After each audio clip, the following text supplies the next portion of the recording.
All right. Bum bum. All right, my voice is there. Unfortunately, I have a lot of noise filtering on because it is 81 degrees inside the shed right now. It is, I'm not sure what the temperature is outside, but I'm guessing it's probably about a 10-degree difference in the shade.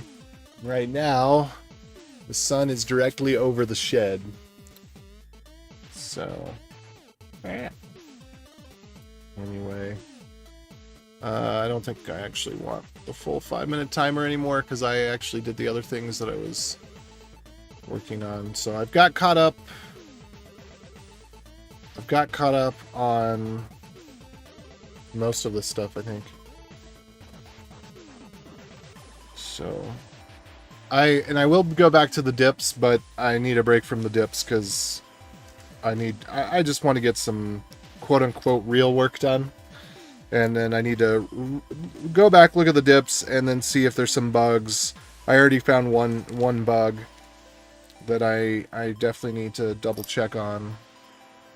Well, not double check on, I need to fix in the example code. There was some inaccurate information pointed out by XK that I needed to fix. So there's that.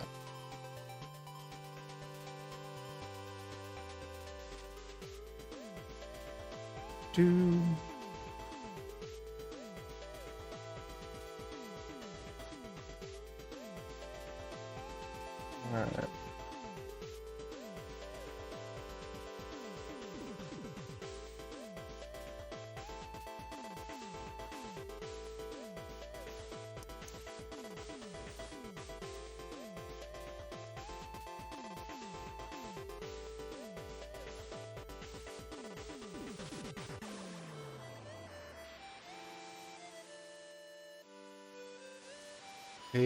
To script hash? I don't think I know anything about that.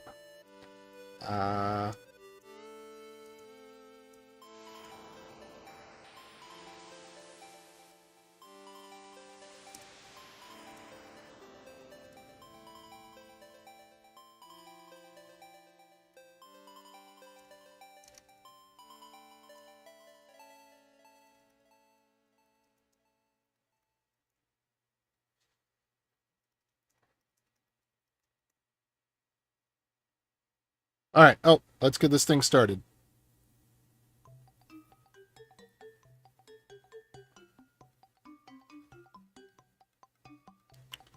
Okay, hey everybody. So now we're actually starting. We already talked a little bit. So I've had some discussion about XPubs. I want to walk through that, perhaps as the first thing here, because there was FUD about are XPubs safe or are they not safe, and under which conditions are they safe?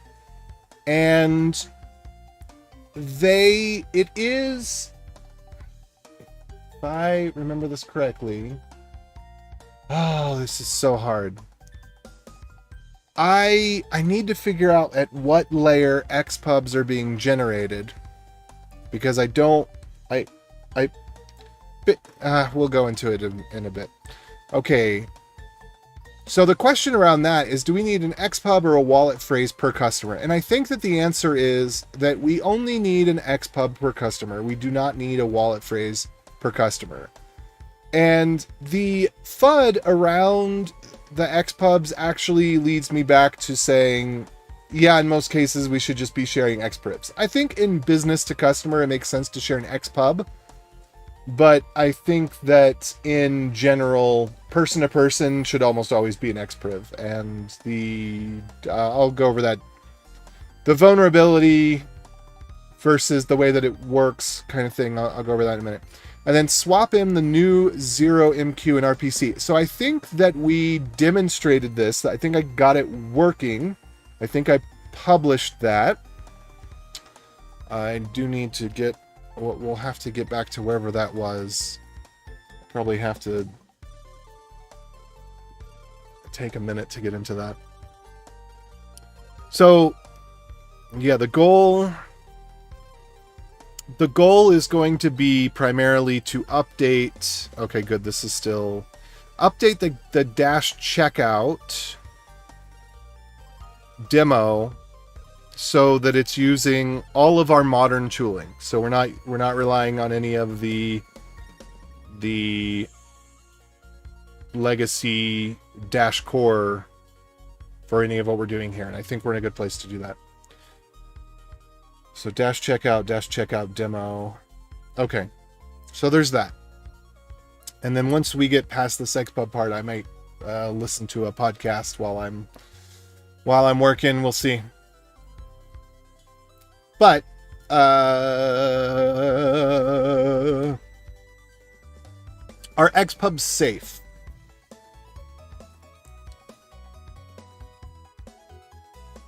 No.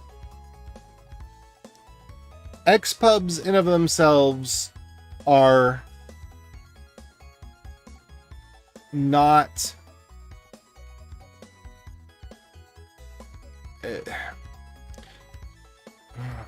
where's the, let me see if I can grab the diagram. I need, what's the right way to, I need to draw this out somehow. So basically, all right, you've got your /m, which is basically, this is your seed.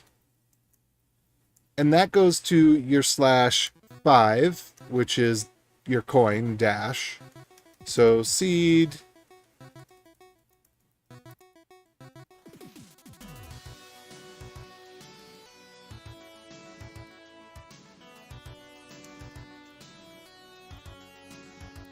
And I'm actually going to need to draw this out in a proper editor because it's not a proper editor.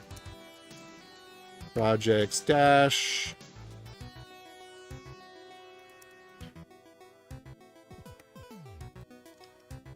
Oops. Okay.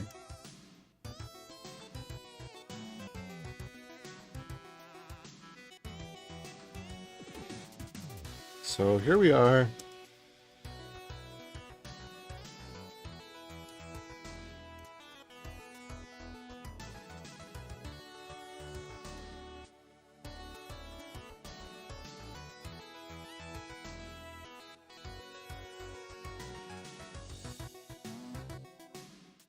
Okay. So you go from, oh, whoops, it's actually, the next one is actually going to be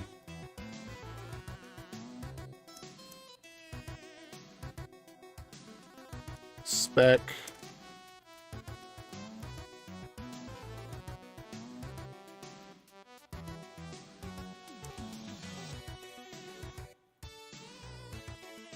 and then coin.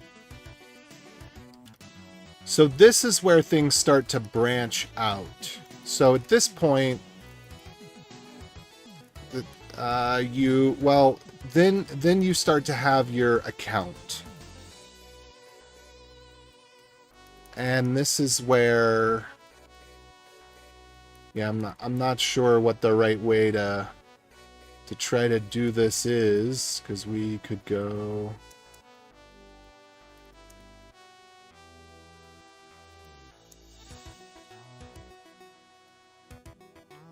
So say there's /0 there.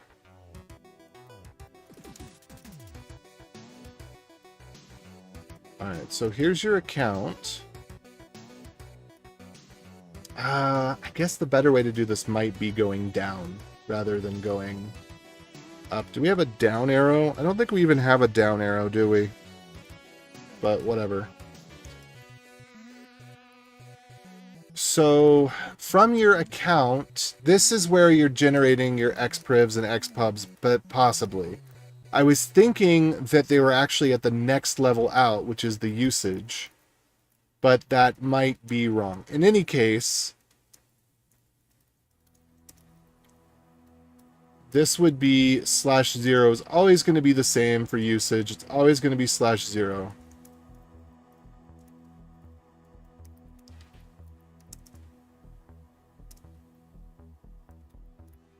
It's never going to be anything else. Okay, so we could call this /n.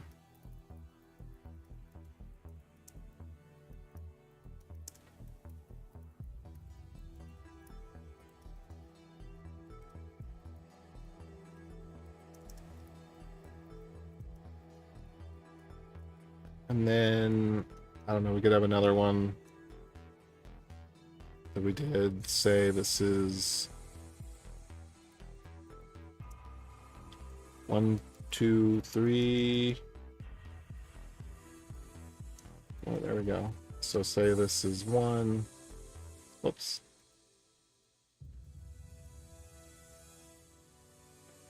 So at this level, as long as it's hardened, you can only generate XPrivs. And those XPrivs, I'm still not 100% sure.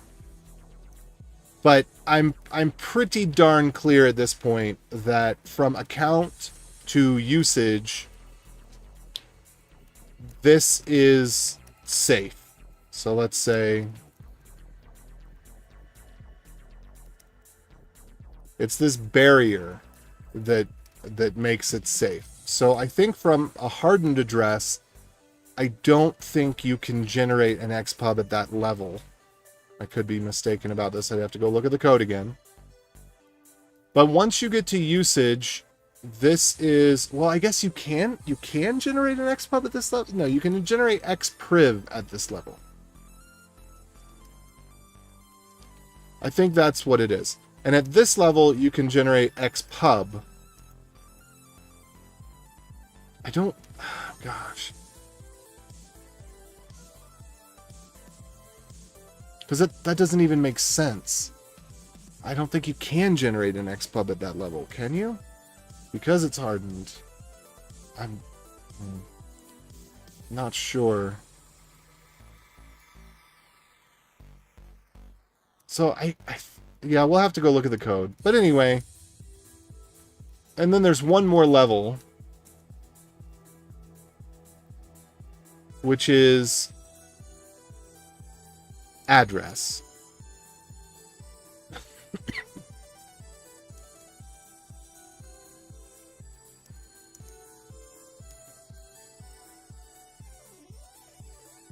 And then you could have this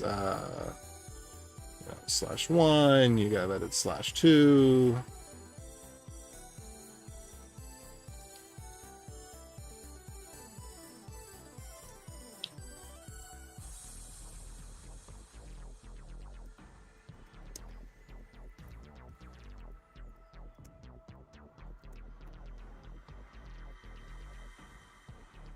Okay.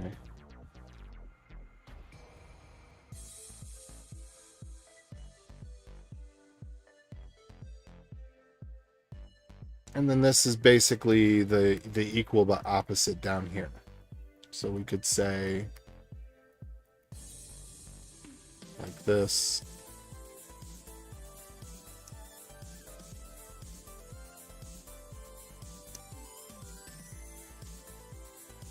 Okay. So the problem is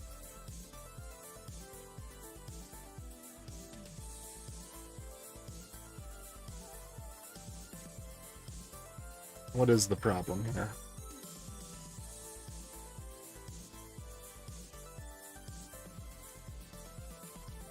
So you wouldn't change, let's say,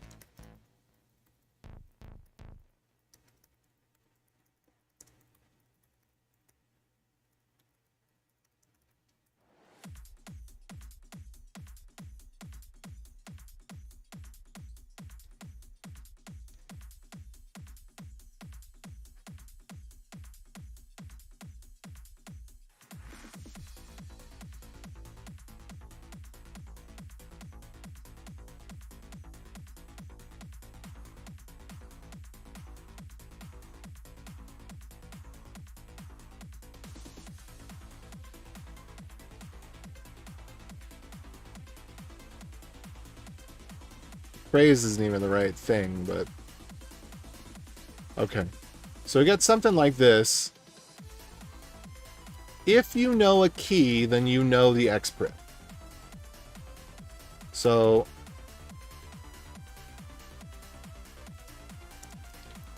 at the level of an address, if you know any private key and the XPub, you have the XPrib.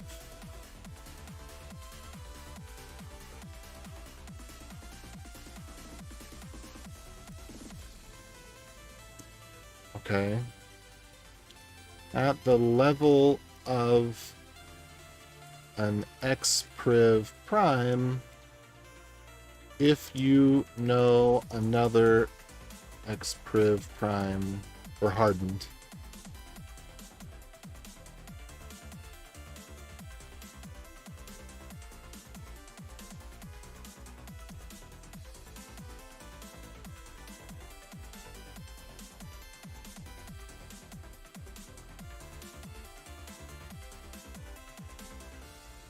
So let's just walk this down.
Okay. So this is basically the logic.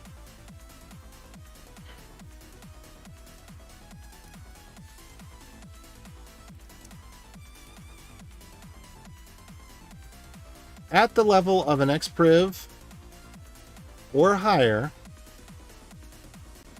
knowing another XPriv reveals nothing about siblings or parents.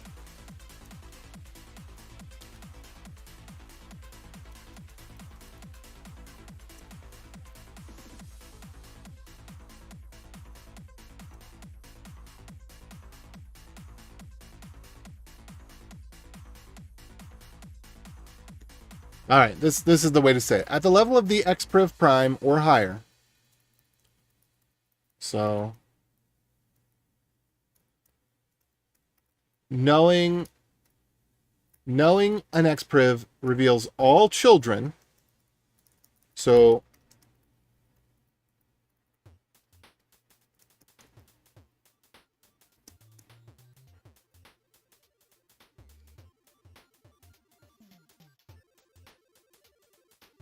all of this, if you know this, you know all of this, which is nothing, because you're only ever going to use 0.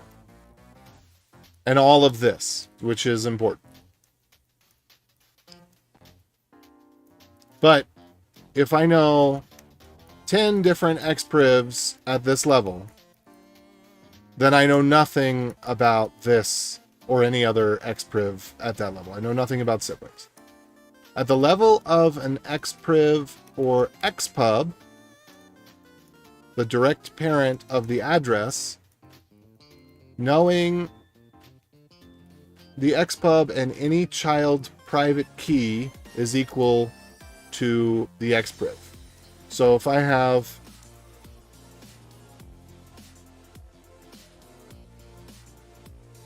if I know any of these keys and the XPub or the chain code,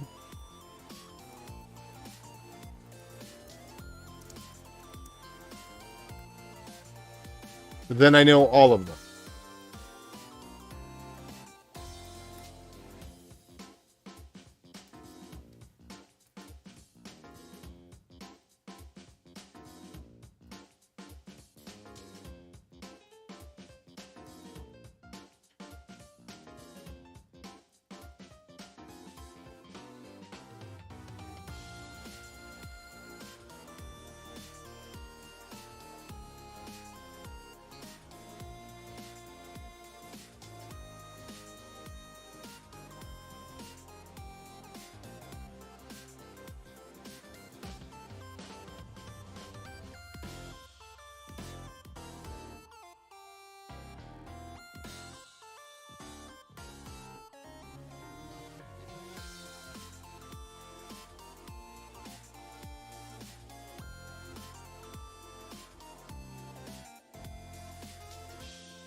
It reveals nothing.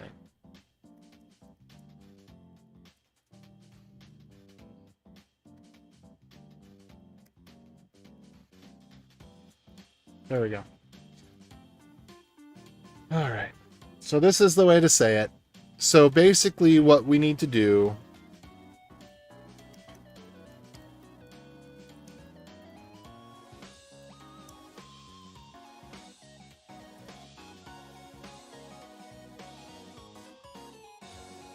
what I would actually prefer,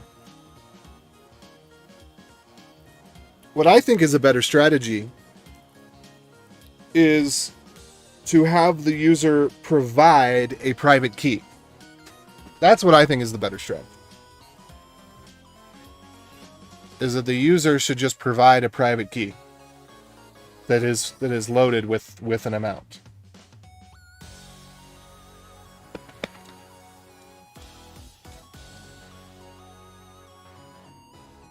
Oh.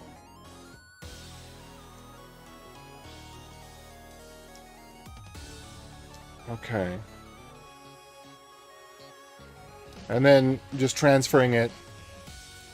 And the reason for that is if the money can be transferred, then the address you send it to, that's the public key that you share with the user.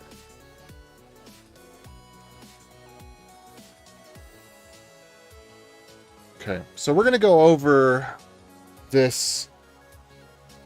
We're going to go over the code and just verify that this is correct.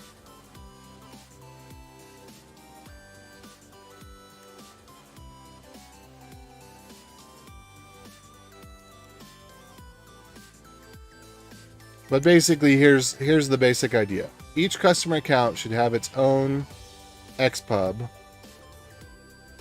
which is generated from a hardened XPub.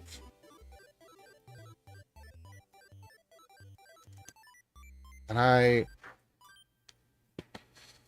do have to double check on some things because it seems like I don't. Do I?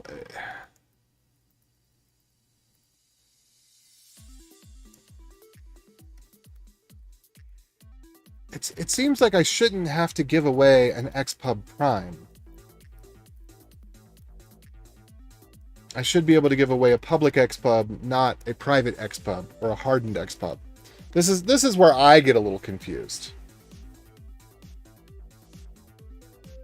I need to go check some software that I made before.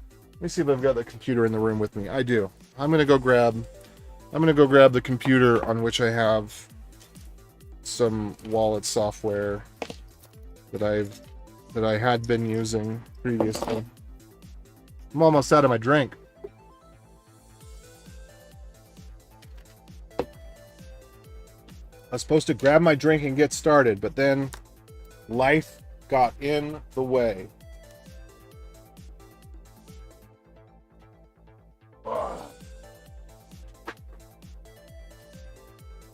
It is so hot in here.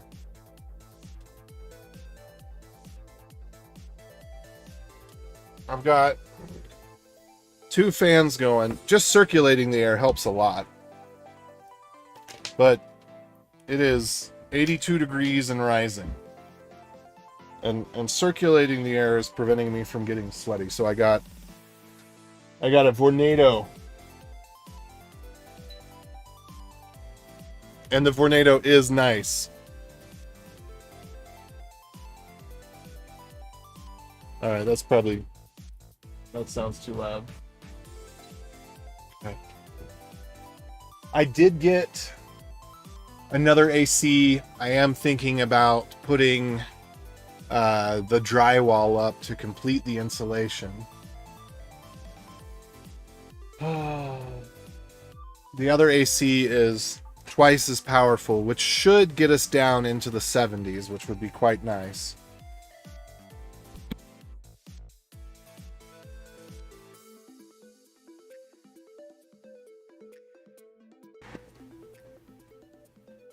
So this is one thing where we need standards bodies, and we need enforcement of honesty, because apparently the way that air conditioners used to be rated was basically based on the compressor itself, which if you're just rating the compressor, then that's not an apples to apples comparison for when it goes into the unit, because different types of units can use compressors more or less effectively, and portable AC units, until the recent change in the rating, were pretty much all being rated. Well, people are just lying. They were saying that the ACs were about twice as powerful as they were, because you could claim that it was good at removing a certain amount of heat, but it was the compressor rating, not the air conditioner unit as a whole rating.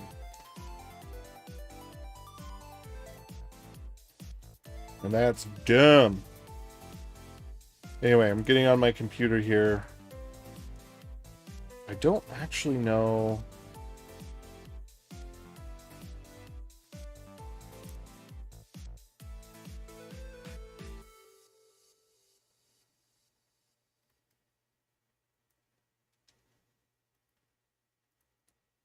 Okay. Address from XPub.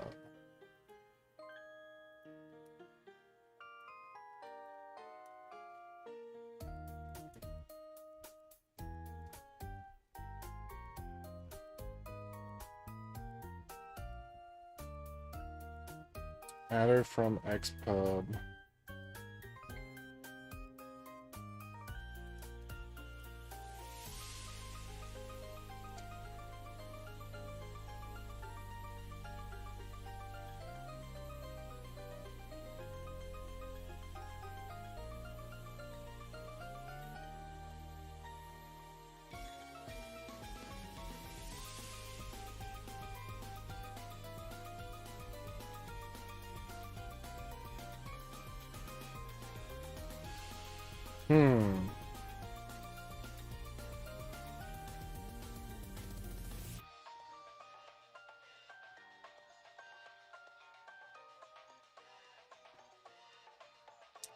This just doesn't make sense. 1, 2, 3, 4.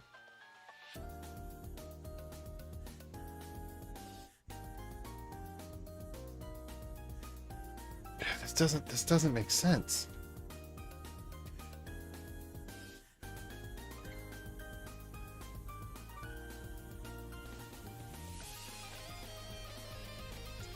Yeah, maybe my software was wrong. What I'm trying to figure out is, at what level is an XPub? So if I use a wallet that uses XPubs, at what level is the XPub? Let me see if I can just do a search for that. I want to see empirically what mine looks like and what it looks like when I export it, and that's what I'm hoping to do here.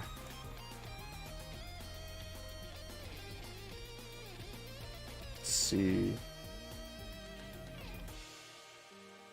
Derive XPub key. I could have sworn that I've taken this against the various... when I did... Hold on. When I did HD... I did dash HD... I wonder... I don't think that these tests actually followed the spec, is the problem. Because we have tests here. But the tests, I think, are based off of the BIP 39, not the BIP 44. Let's see, derive path.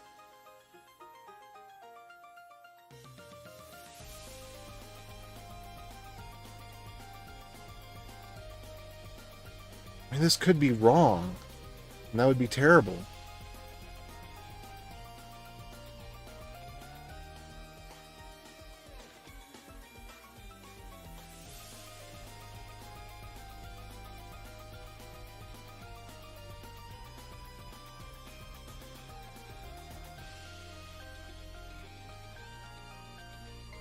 Let's see if BIP44 even makes mentions of XPubs.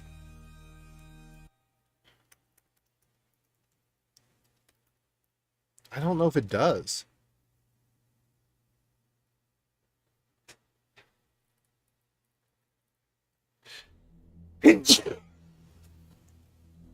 Constant 0.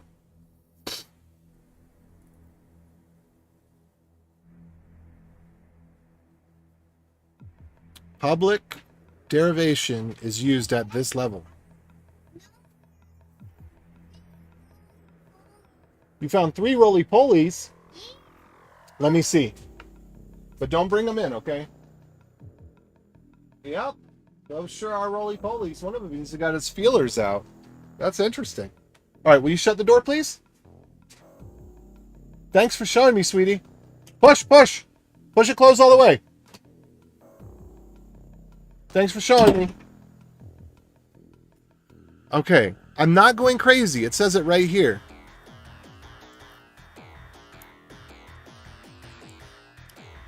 All right, so I'm going to go hit up somebody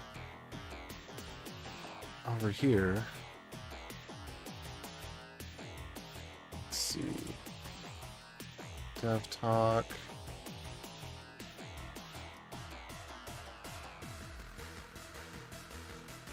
XPub.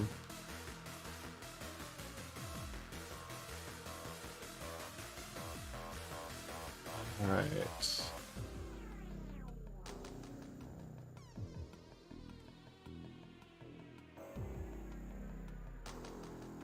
Yeah.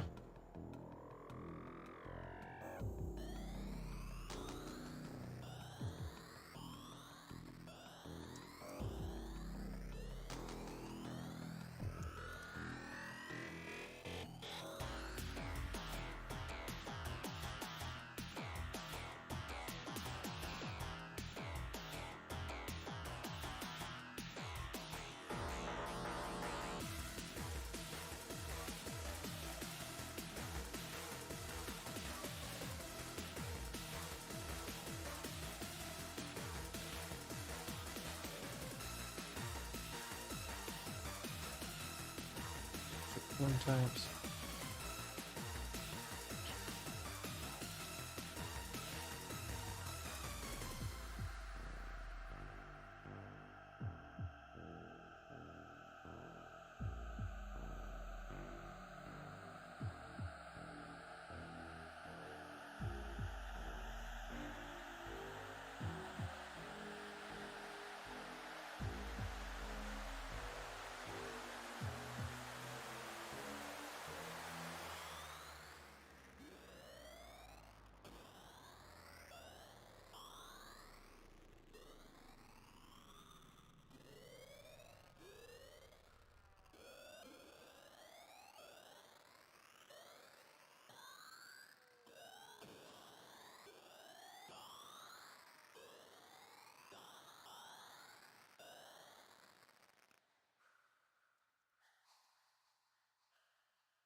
Hey, what's up, Jed V?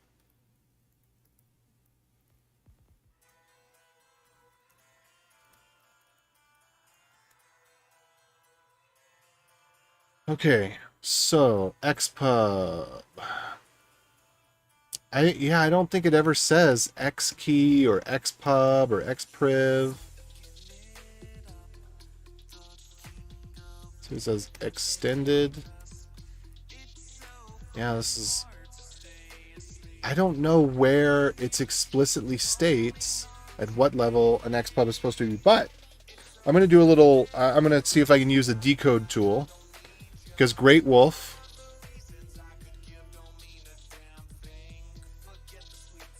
pointed out a tool that he used. So let's see if I can open that up over here. Whoops, that's not what I wanted to do. Let me close that out.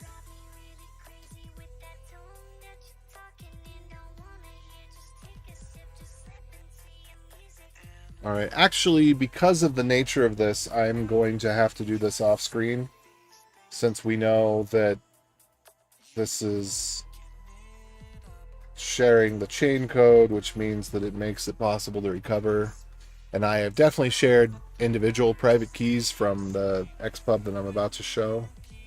So jlop.github.io/xpub converter.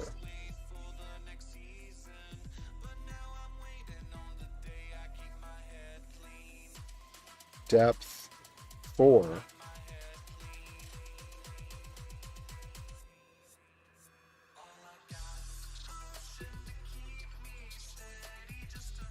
Yeah, that's weird. Huh. I don't know what to make of that.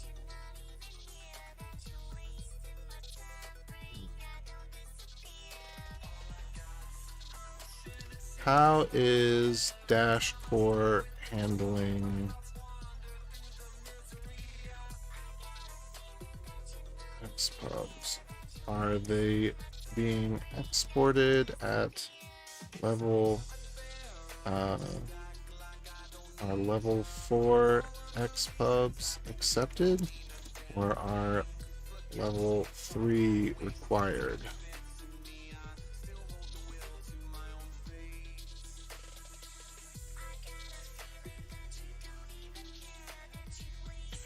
Okay, so now I want to go back into the code and figure out if this makes a difference. I don't think it will.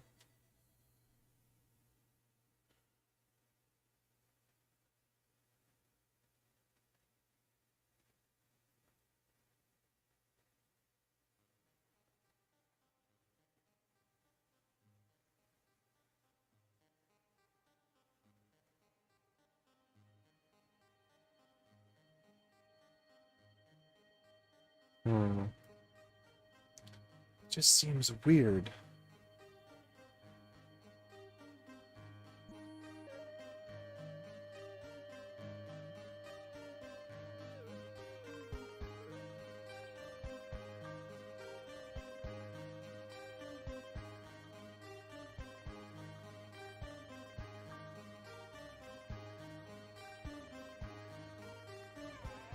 That just seems wrong. Where's this idea coming from?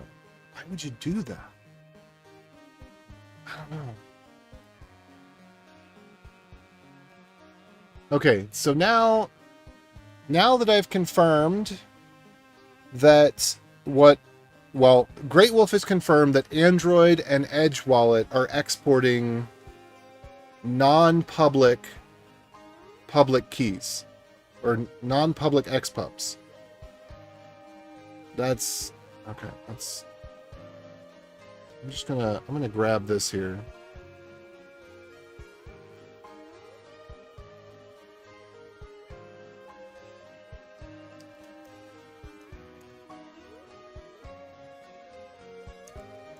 Are XPubs safe?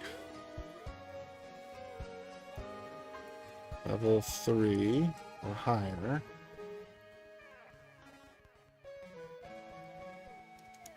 Level 4.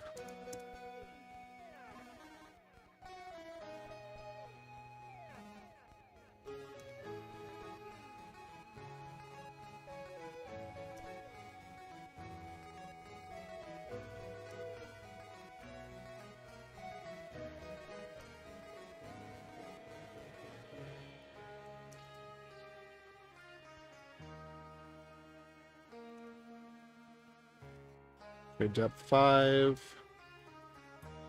Depth 4. Depths 1 through 3.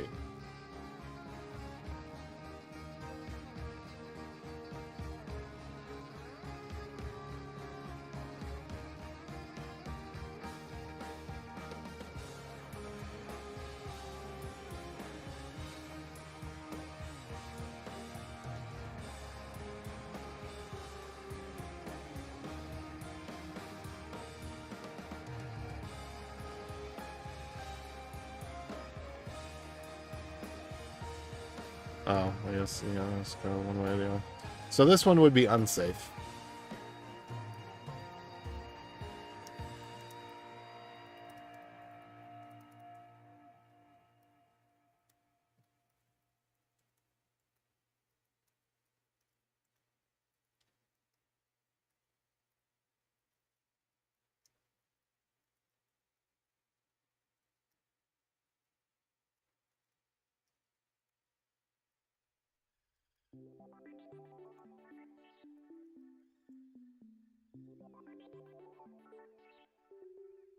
Let's see here.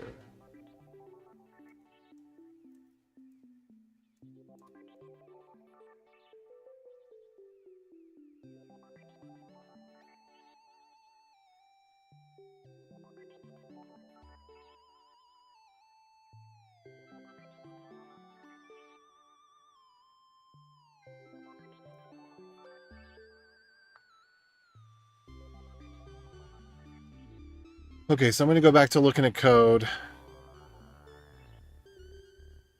and figure this out by inspecting the code. So let's go back to Dash Hive.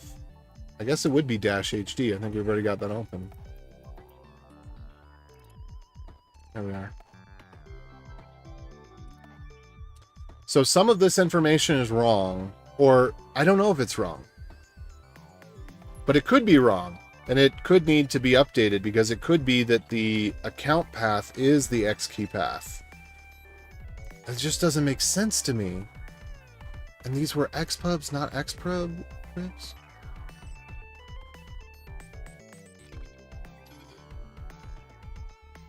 just doesn't make sense.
Yeah, yeah.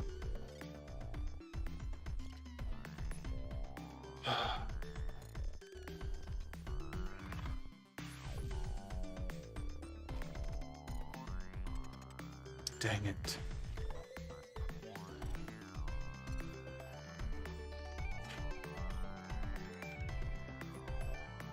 I kind of get the idea, you know, if you wanted a shared account, I could kind of see. I don't know. All right, we'll just look through code. So let's go through this. Here's Dash HD. There's a number of lines that I've identified. Just I'm going to pin this issue. Doc. Are XPubs safe to share?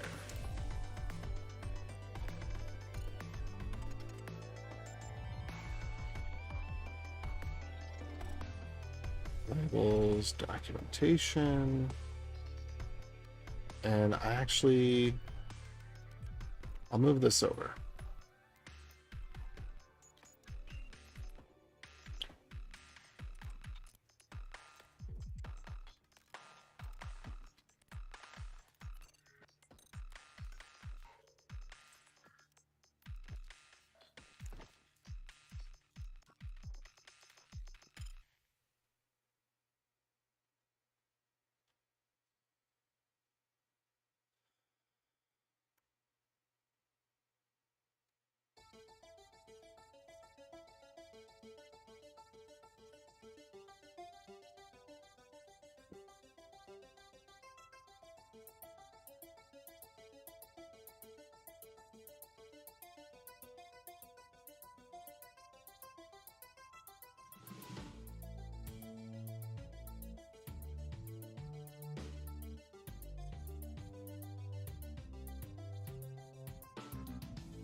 Something just doesn't compute here.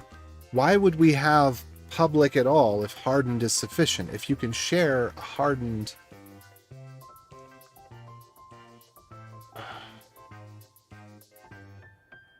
Okay.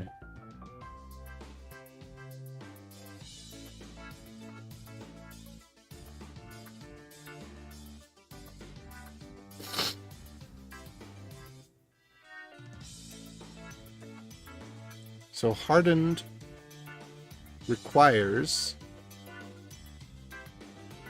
a private key.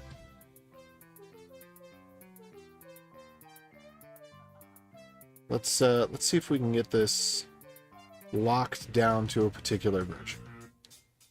Let me try that. 6 tags. 3.0.5. So we can just take a look at, there we go.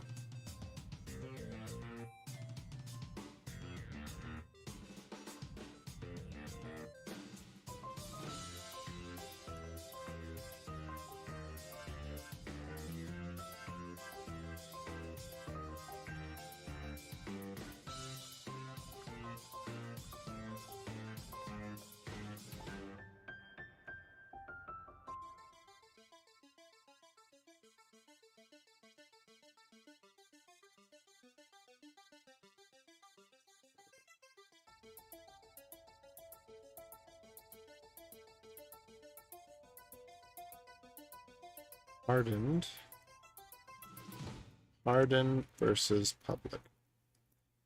An HD path component is either hardened or public.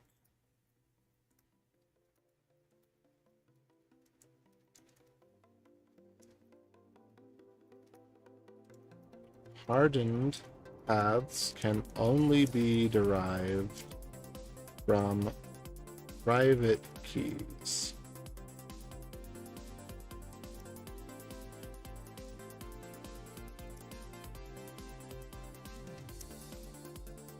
Hardened path can only be derived from a private key.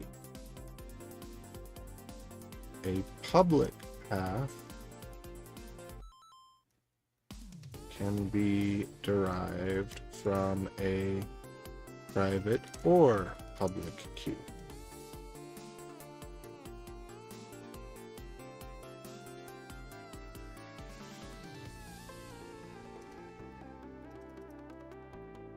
Let's see here. Oh, wow.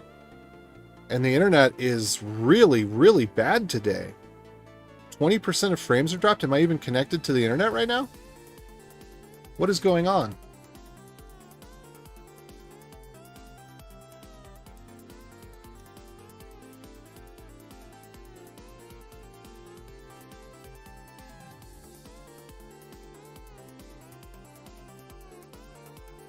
Wow.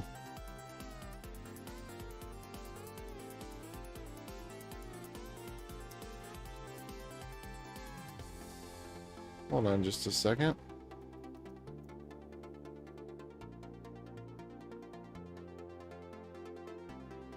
It's probably due to Restream. Their servers are probably overloaded. Yeah, my connection looks to be perfect right now. So I'm gonna blame the 20% frame drop on Restream. Oh well. Okay, so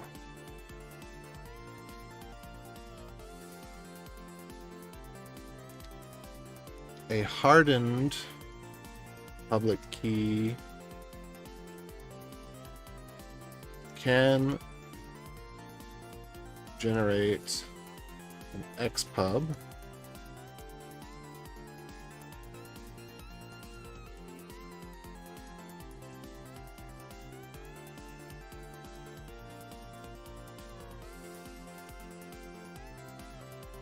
hardened private key can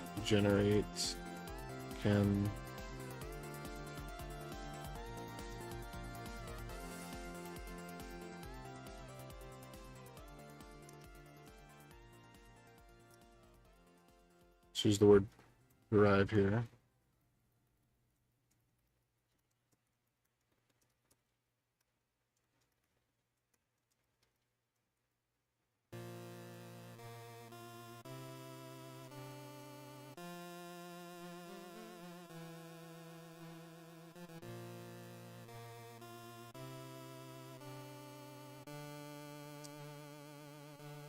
Ah.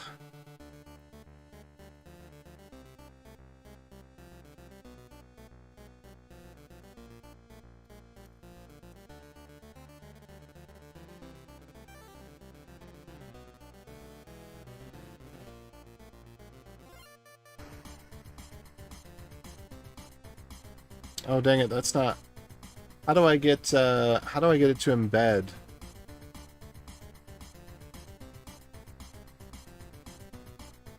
Let's see, GitHub embed lines of code.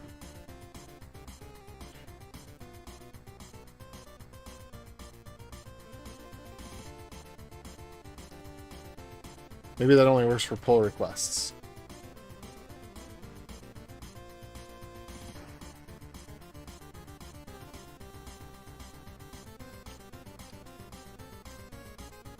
Reference in a new issue.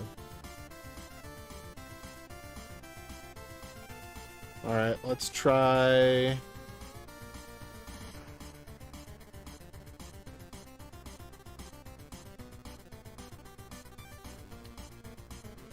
Okay, so it has to be a permalink.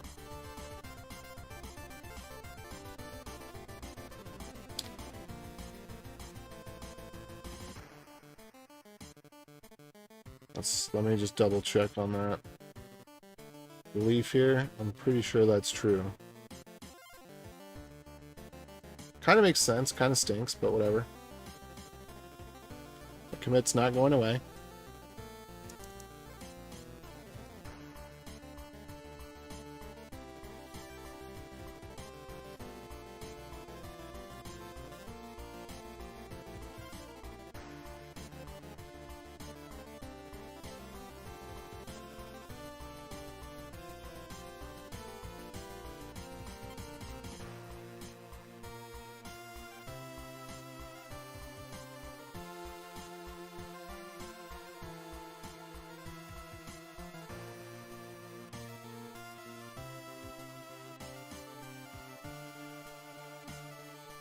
Actually, maybe I should just move this code snippet up.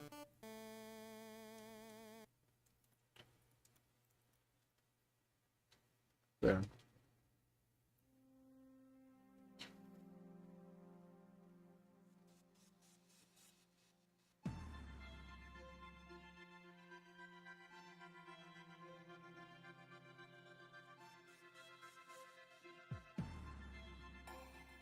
All right.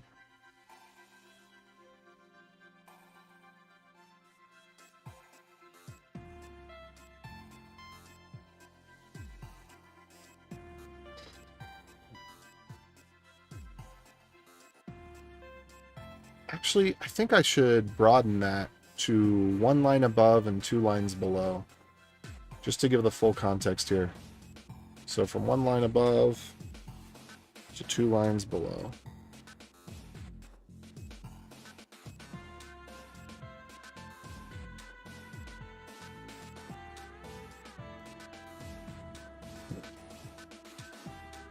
Oh. Okay. Apparently that's the maximum limit.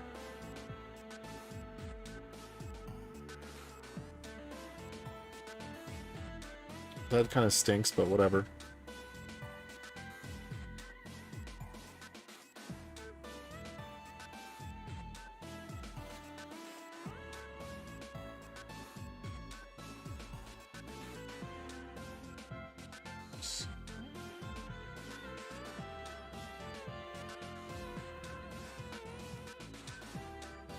Index DB.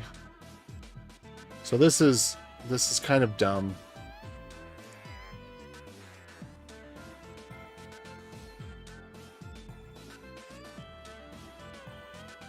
Because the index DB, this is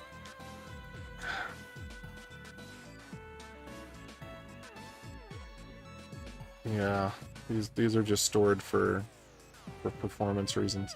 I guess what should happen here, I don't know. I guess that works. Okay. Derive. So we're going to try to derive.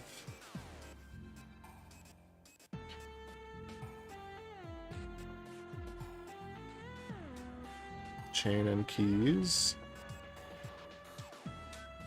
So we're just going to go down here.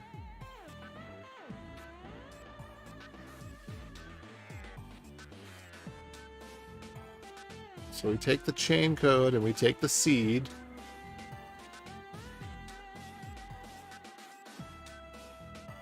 And we get I.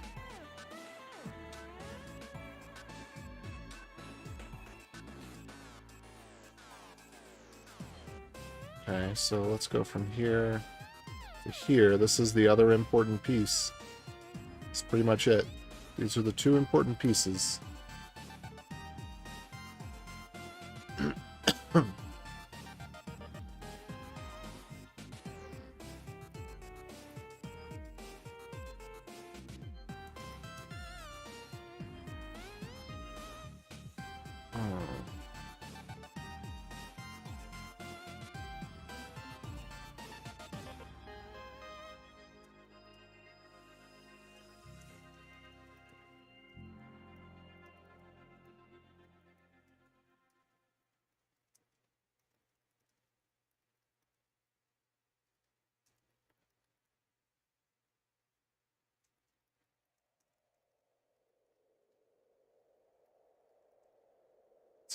Knowing public derived private keys does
okay, and then this was taken from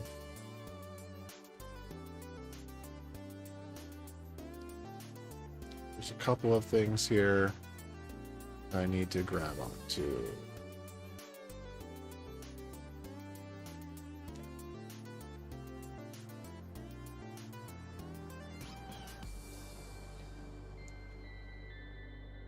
Where was that BIP stuff at again?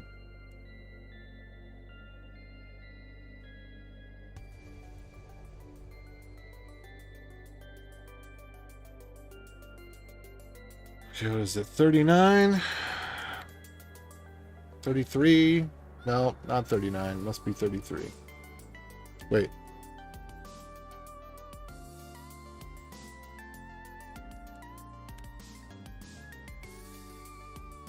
I don't know what it is. 30 something. 36, 32. 32. I've never been one to memorize numbers.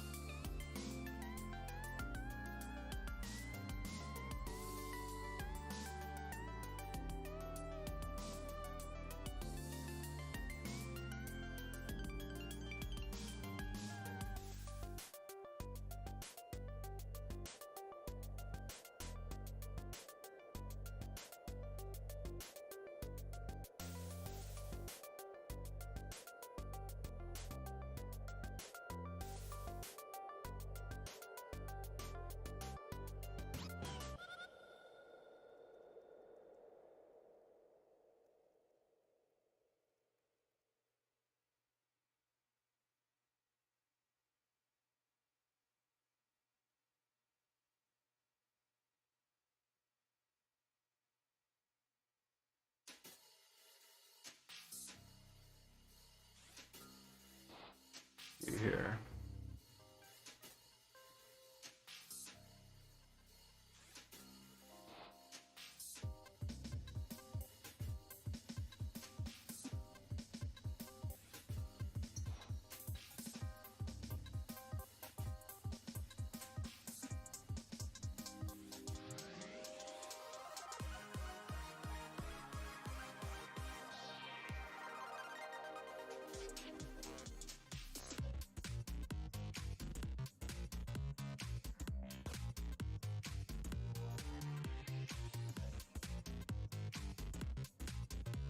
Okay.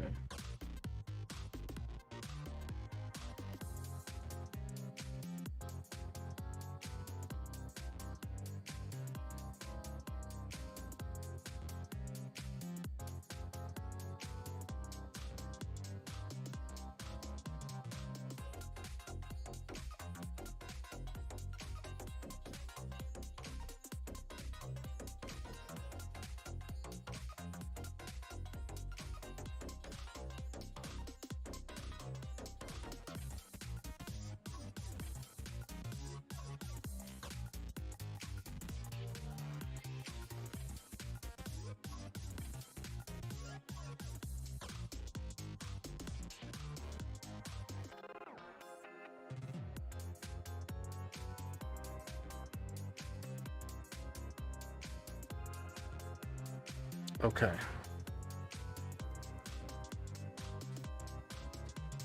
And then what was I gonna do? Oh.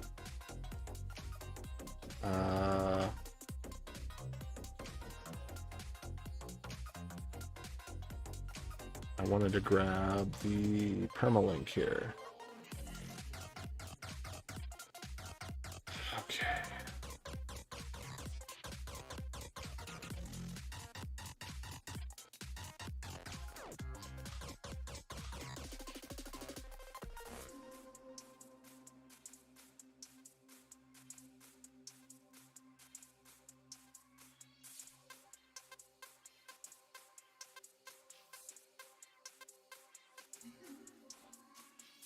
So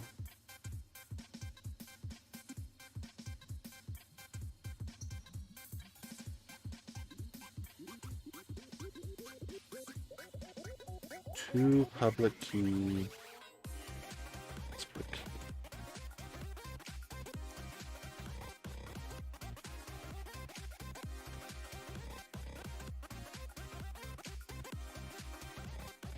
Actually, no, this really does need to include that IL stuff up top. Does it? Why does this not include that?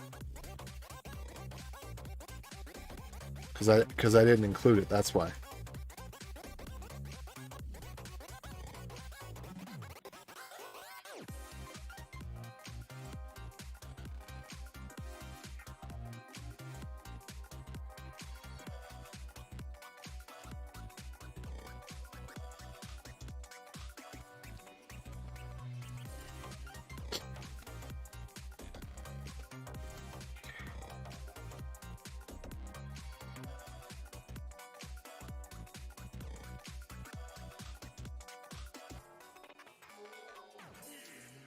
All right.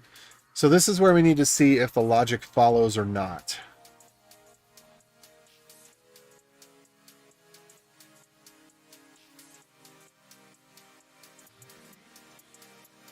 And then, well, let's see. Do we show where the chain code comes from?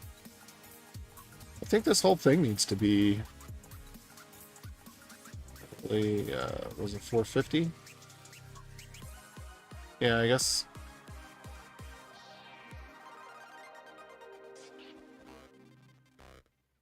No! That's not what I wanted.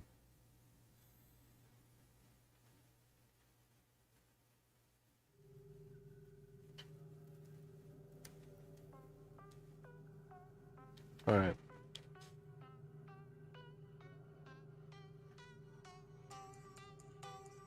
I really wish it would just expand it the whole way here. Okay. So, left and right.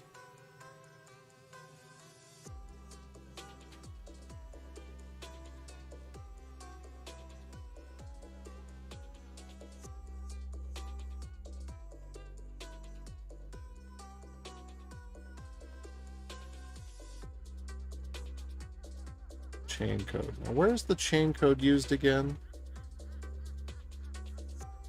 Because it doesn't actually look like the chain code.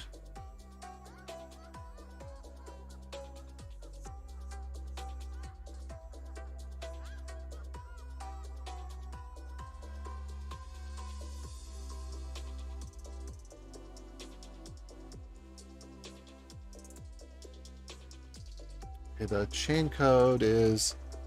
Let's take a look at the SHA 512H Mac real quick.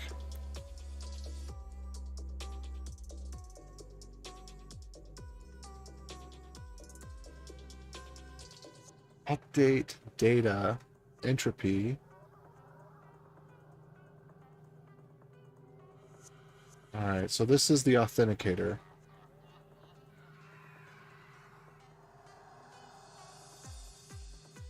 Data.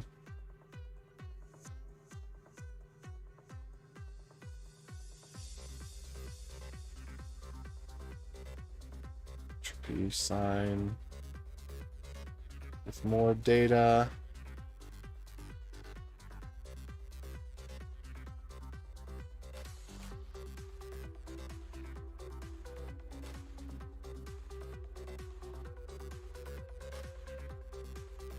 Okay, so why does this leak information?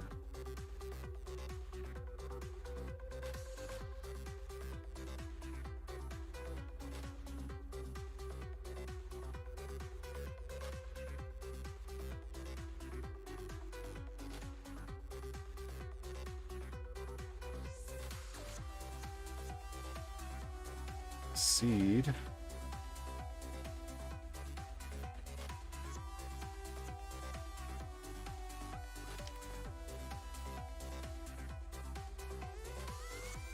So all siblings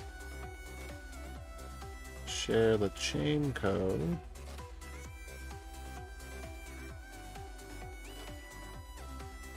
Okay.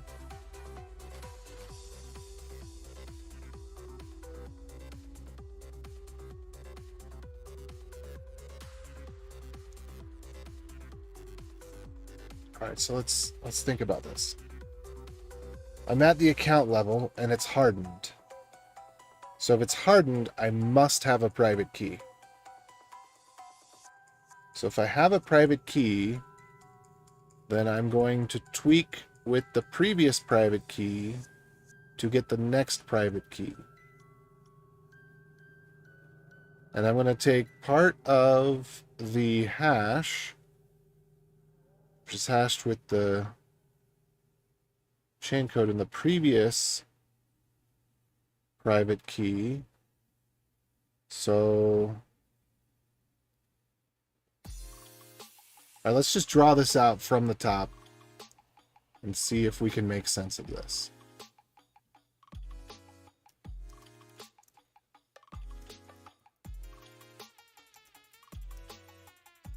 All right, so I have my M from seed phrase. So this is considered to be hardened because it contains the private part. Okay. From M, which I don't remember exactly how the chain code, but the chain code is basically derived in the case of M. The root chain is Bitcoin seed.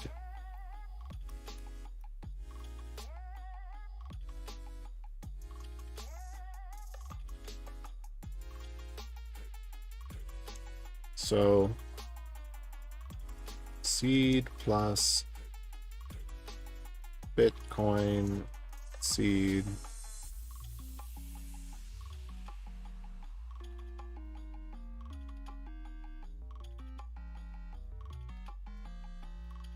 okay. HMAC 512.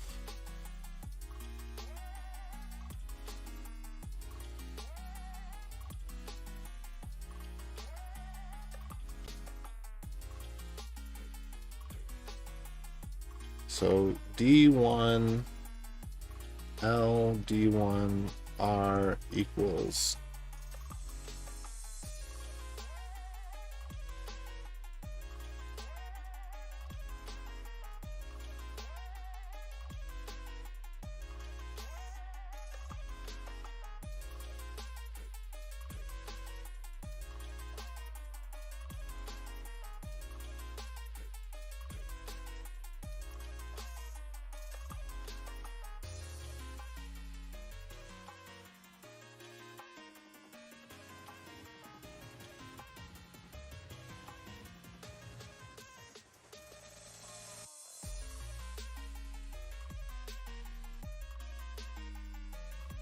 okay.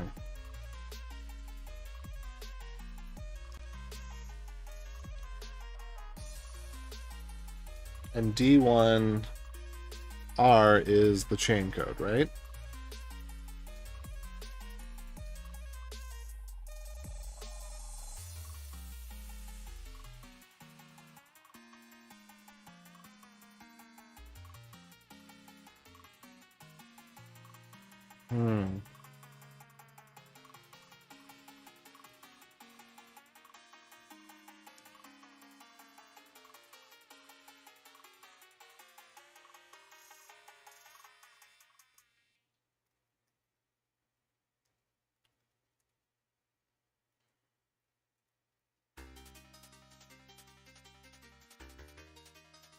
Okay, and then chain code. I'd kind of like to get rid of that IL, because IR, I mean, IR is never used, right? So this is private tweak. Thanks, Onene. I will check it in a bit. Oh.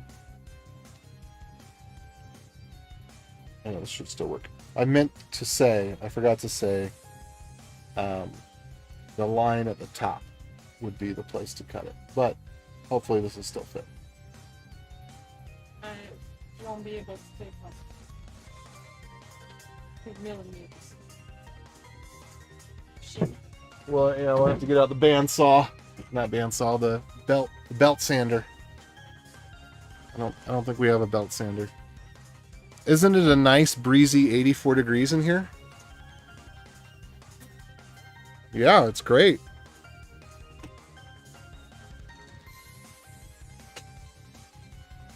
Okay. I am starting to sweat despite the fans. Okay.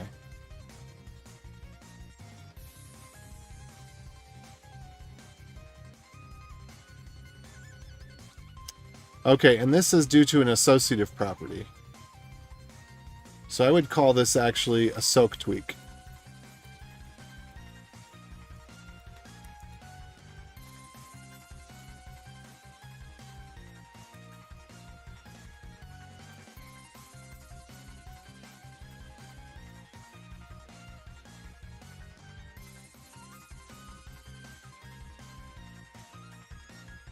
And a private key.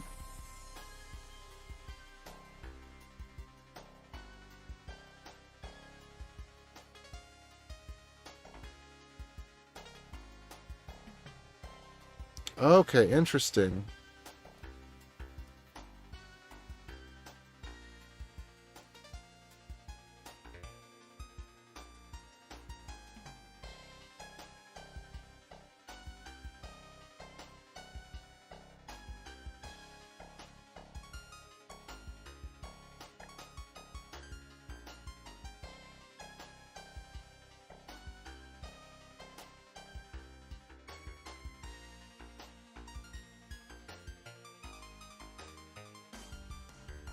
Interesting. Okay, so I think this could actually be simplified.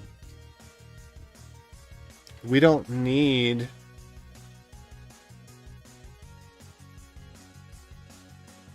I think the code would actually be much clearer. Well, I want to make a change to this and see if it still passes the test, because as I understand it... let's see. So, key tweaking is associative.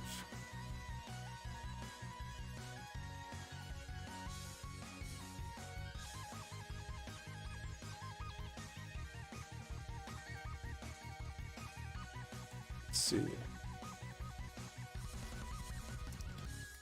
Key tweaks are associative. Plus X to private key is also plus X to public key.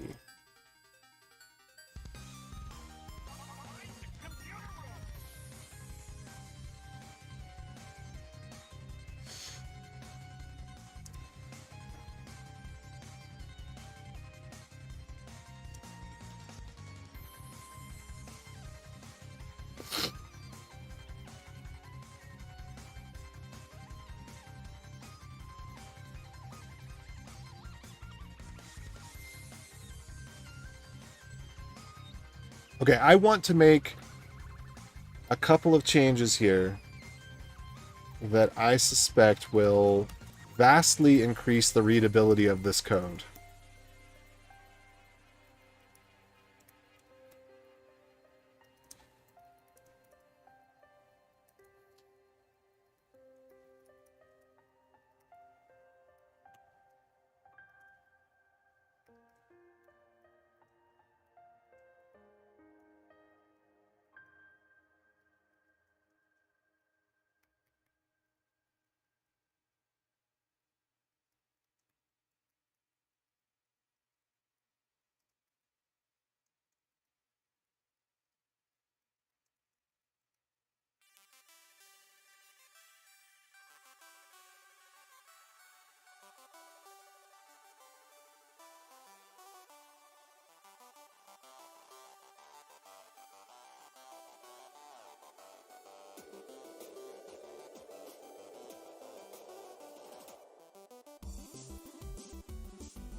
All right.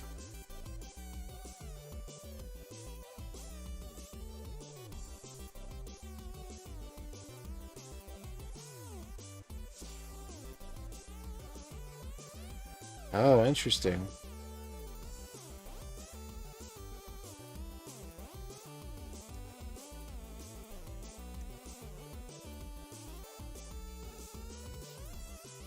Is this true?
Right.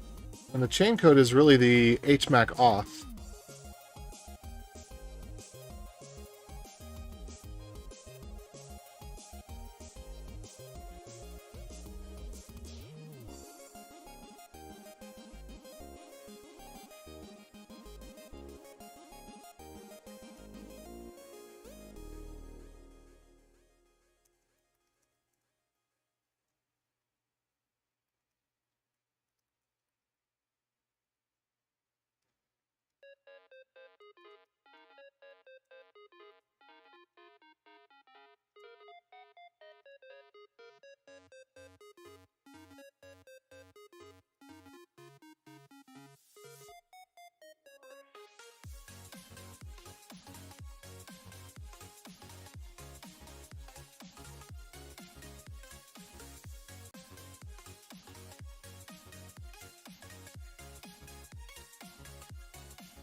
Okay, so derive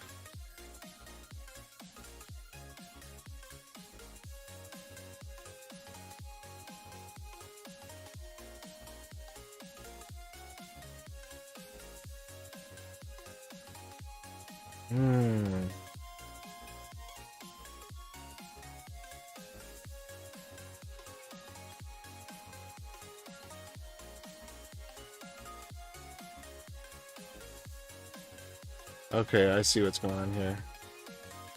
So it seems like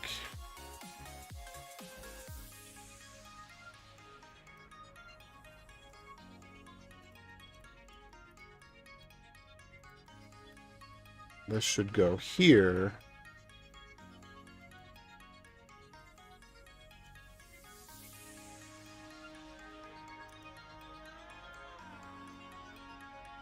And then chain and keys would become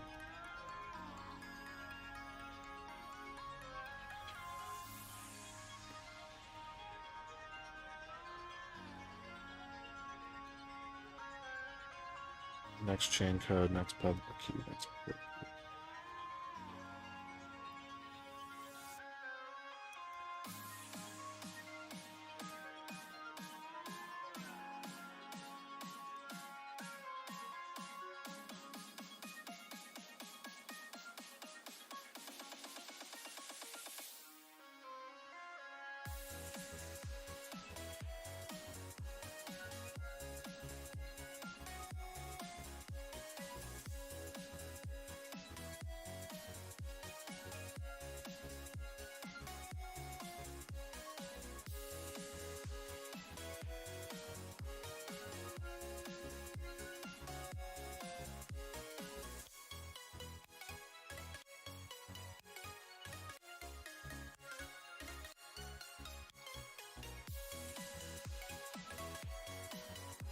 Root depth, root priv key, root chain code,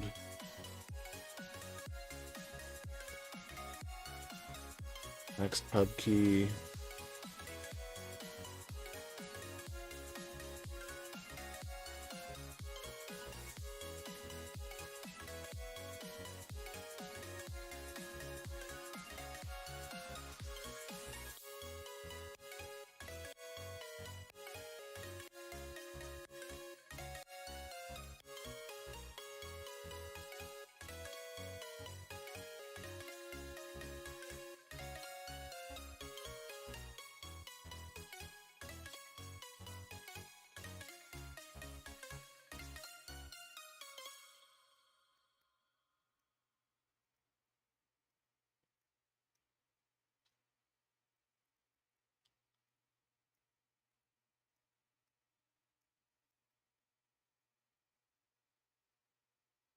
yeah.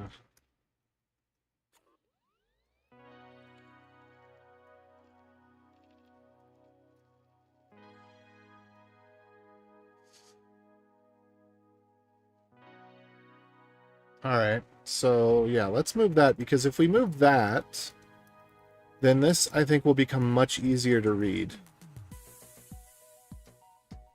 because then we can get rid of this else, which is only serving that purpose.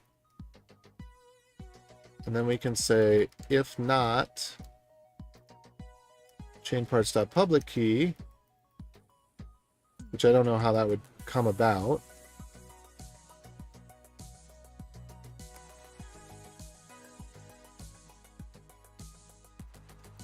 Because it always has to have a public key and a private key.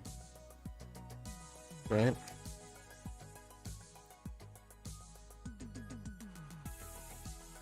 How could it not have...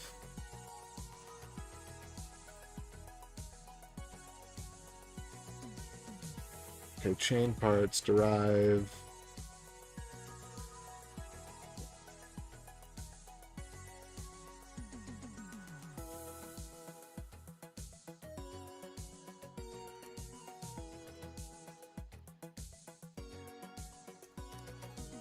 Oops.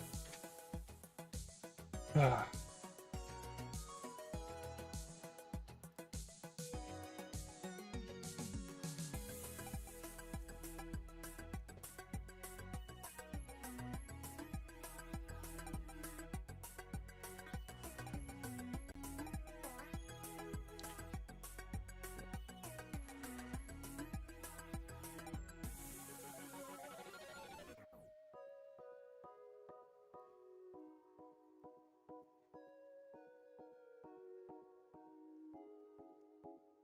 Okay.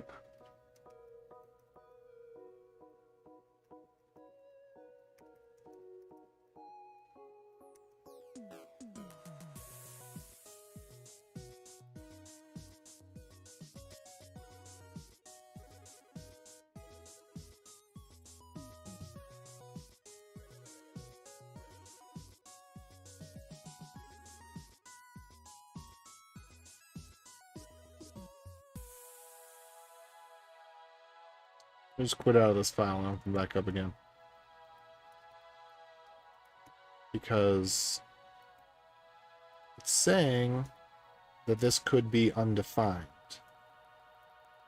But I just changed it so that it can't be undefined.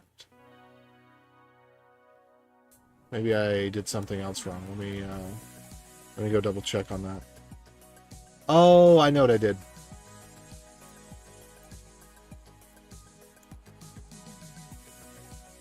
Can't put that in brackets.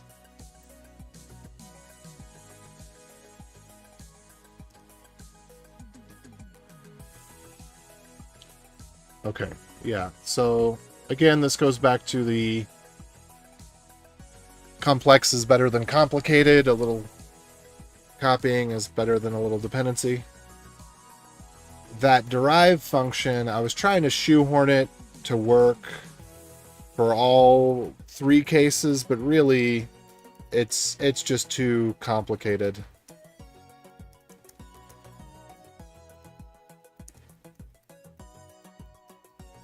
This makes it much easier to read.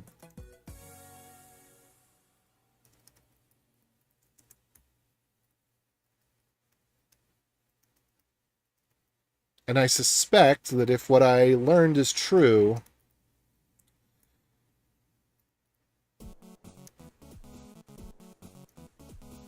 then let's see.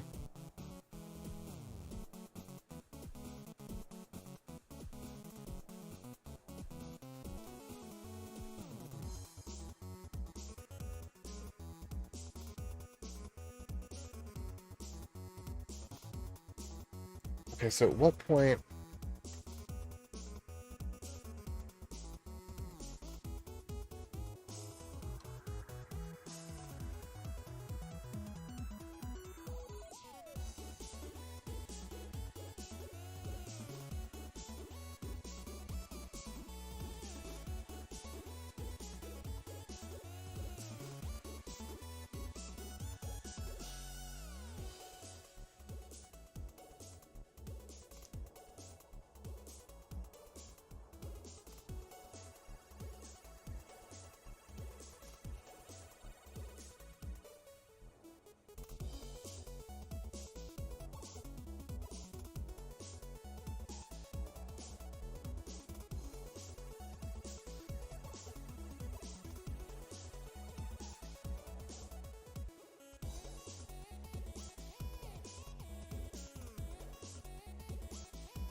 Drive.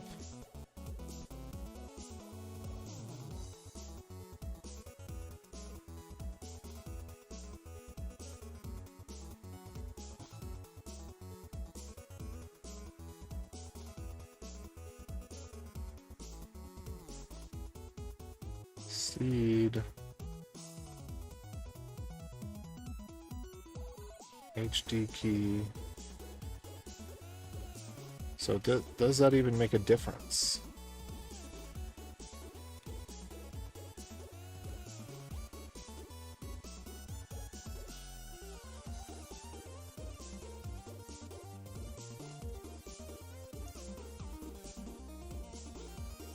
All right, so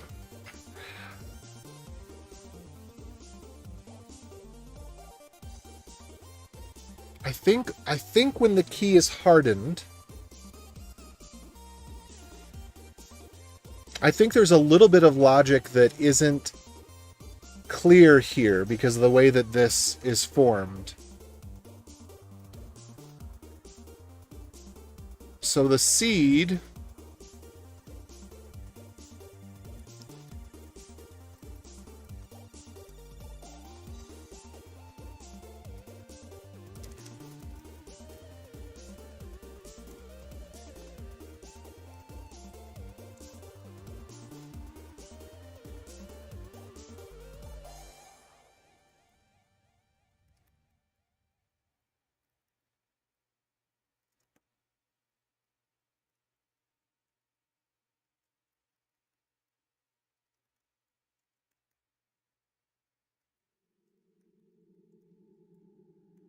yeah, I think they're naming things in mathematical terms.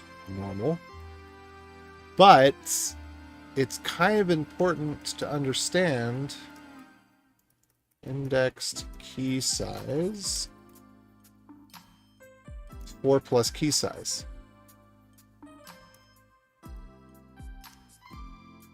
So that actually...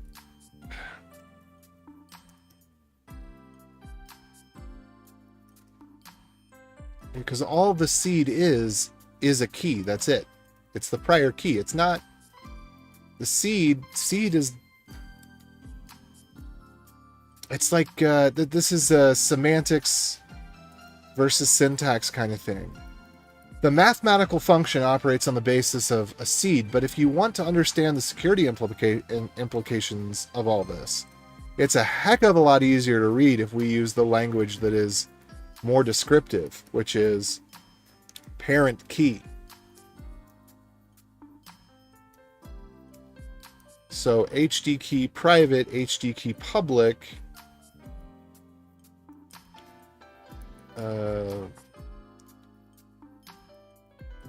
Maybe indexed key.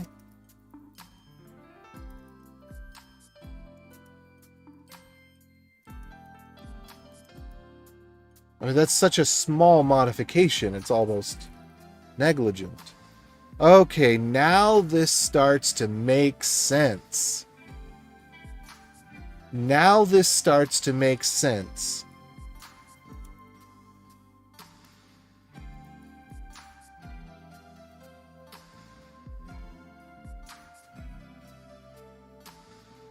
Okay.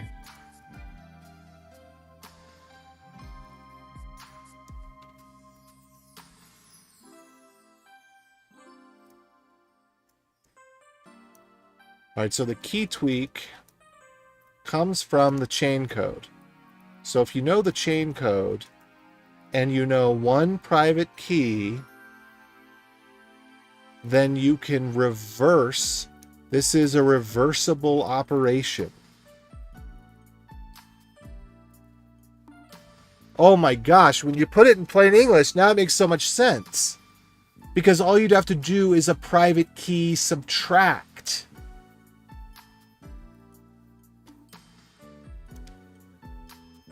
And it looks like when you look at it this way, you say, oh, look, I ran the HMAC, that doesn't leak any information.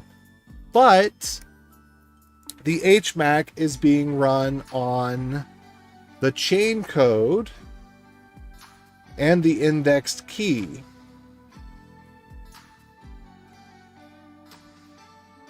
where the chain code is the authorization and the index key is the entropy. So this is either a private or a public key, so it's easy to know what this is. So if you know what this is, and you know what that... Okay.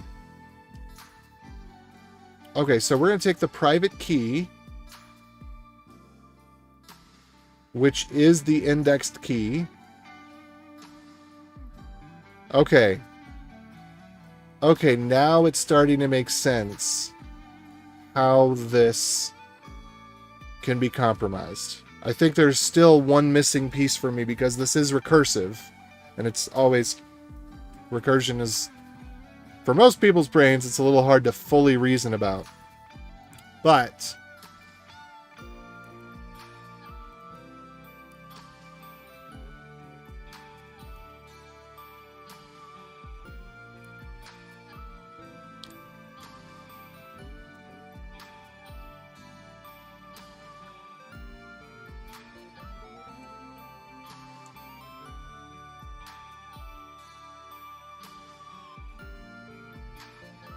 Okay.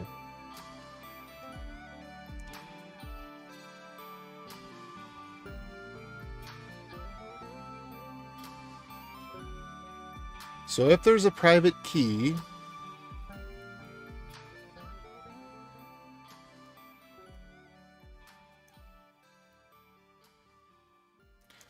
and then terms like public and private get intermingled here because public keys are used as private keys, and then there's the versus hardened, and hardened is essentially private.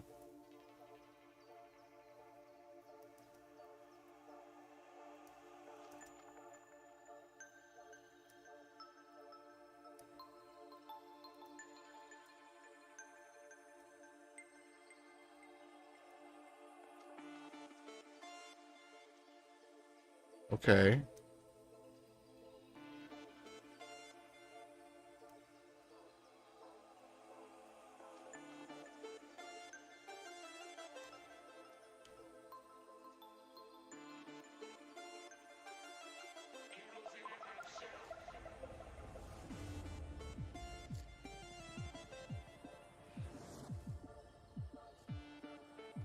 And these are basically the same thing. Got it.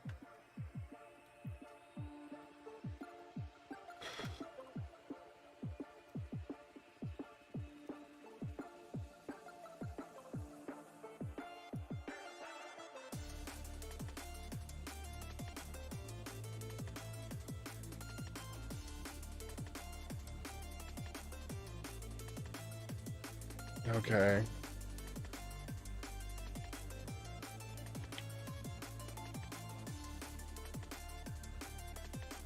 Okay. I'm not 100% there, but I'm closer than I've ever been. And just renaming these really, really brightens up the room.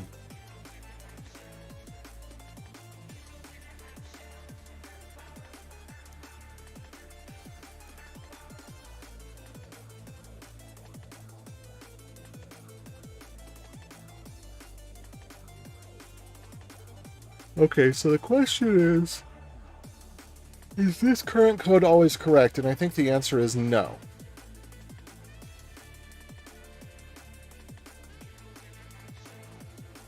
But why?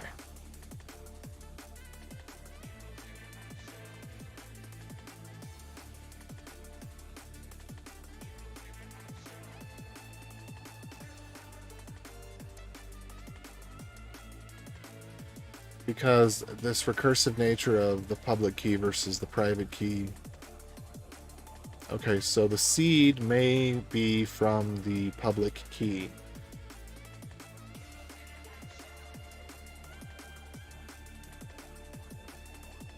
Question is, are we talking about the parent?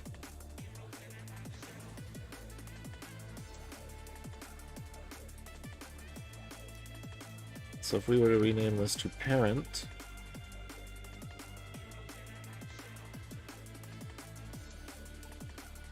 or prior,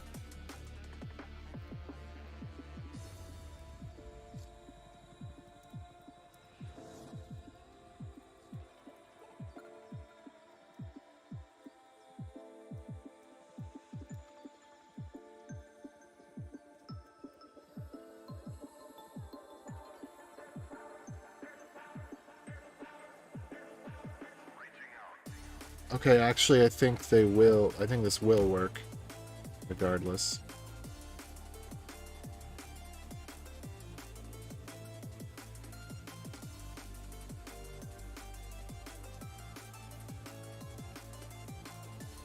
I think this is breakthrough stuff right here, ladies and gents.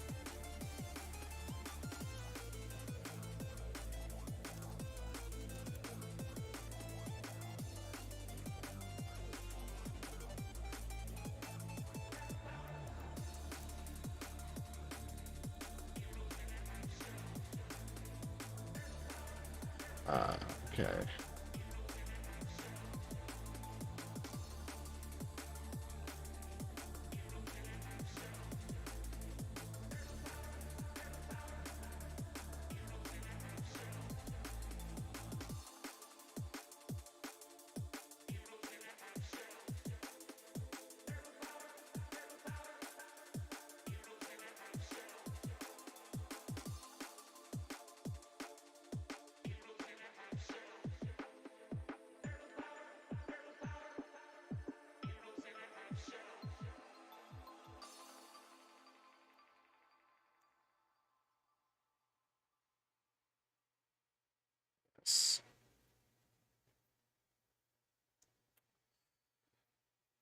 Hmm.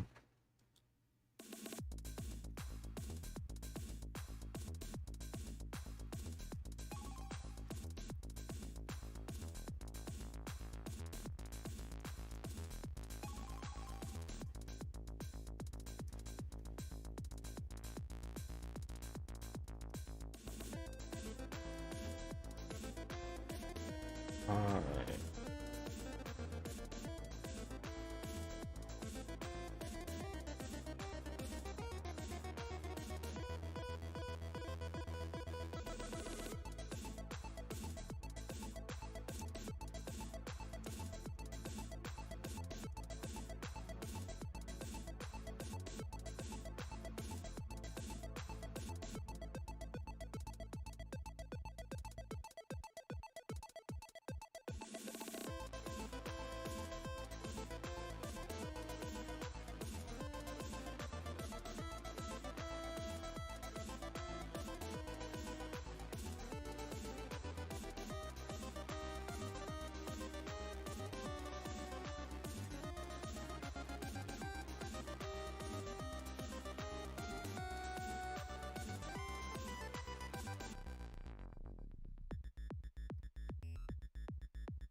Okay. So this is going to run tests. Or it's not. Oh, it is. Okay.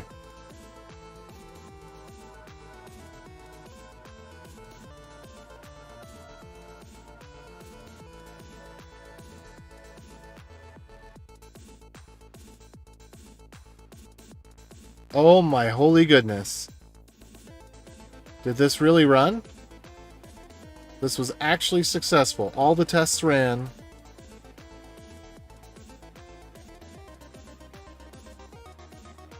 And the derivations are still correct.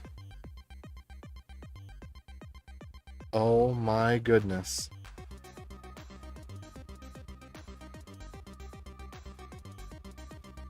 Oh my goodness, this makes so much more sense now. So before, I was calling to public key, when instead I could have just done this associative addition.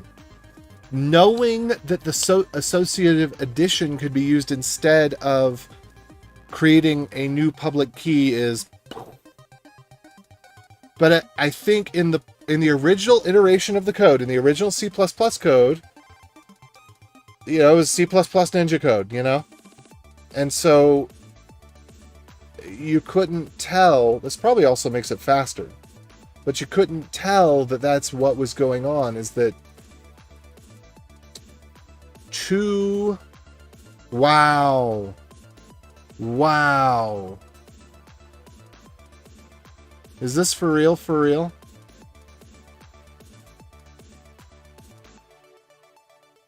Wow.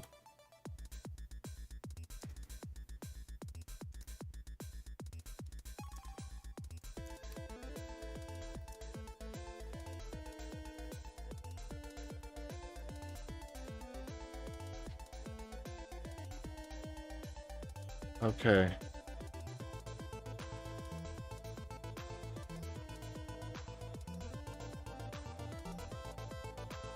Yikes.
Let's put this side by side.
This is just amazing.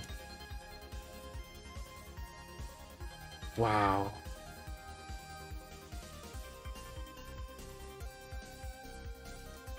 Oh my gosh, I'm so glad I did this.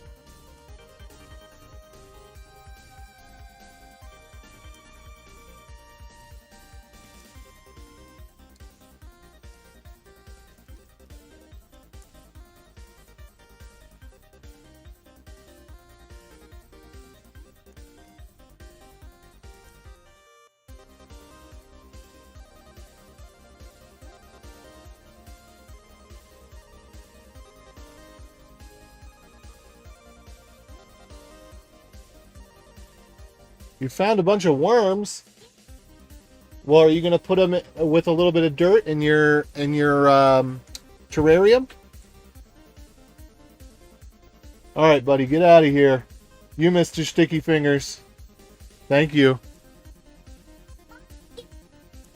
Yeah? Okay, well, you guys... Will you shut the door, please? I don't want to let all the heat in. I've got very little cool in here. Ado, out, out. Oh. Out, out, out. Thank you. Oh my goodness. This is mind-blowing. So basically... Wow, this is freaky tiki. This scares me.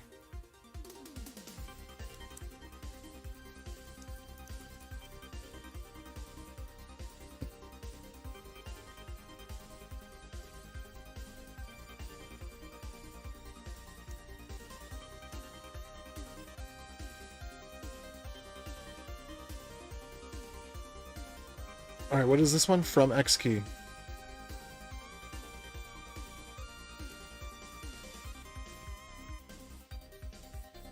This can't be right. Is this right?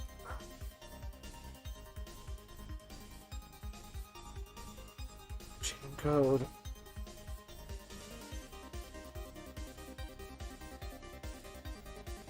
So, toPublic key is never called during the derivation process. It is only called when creating a seed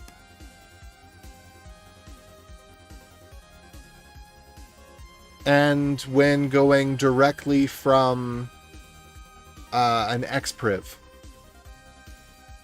Because in that case you don't have the parent information.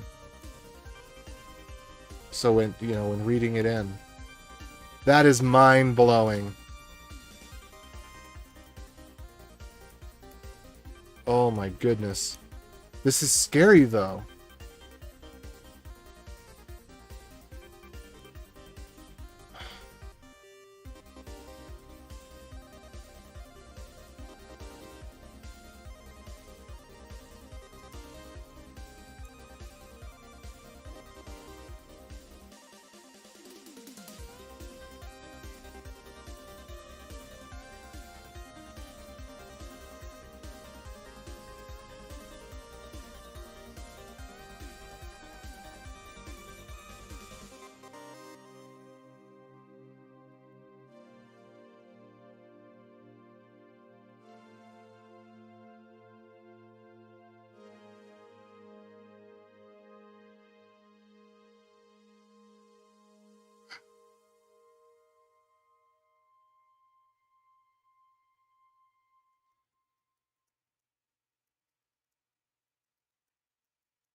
Wow.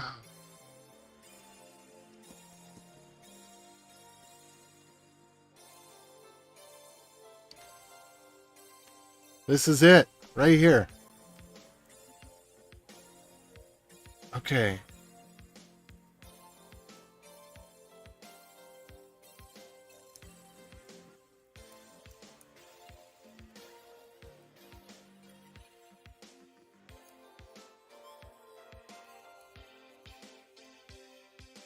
Oh my goodness.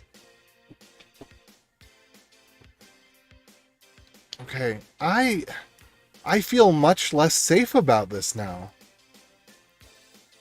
Because there were key components that just they weren't coming together in my head before. Because there's all this, IL, IR, seed. But now that I understand that this is simply a modified version of the parent that's already in here. In fact, I kind of want to move this derive logic down it. No, I think it's in the right place. I think adding this makes that more confusing.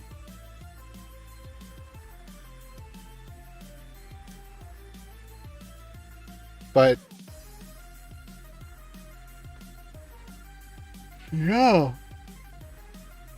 So the index key is either the same public or private key that's in here, and the chain code is just part of this depth, and the tweak, I don't know what the chain code is for. This is still kind of confusing to me. Because the tweak, to know what the tweak is, to predict the tweak, we have to know the chain code. But if we know the chain code, we can predict the tweak. If we can predict the tweak, we can go backwards.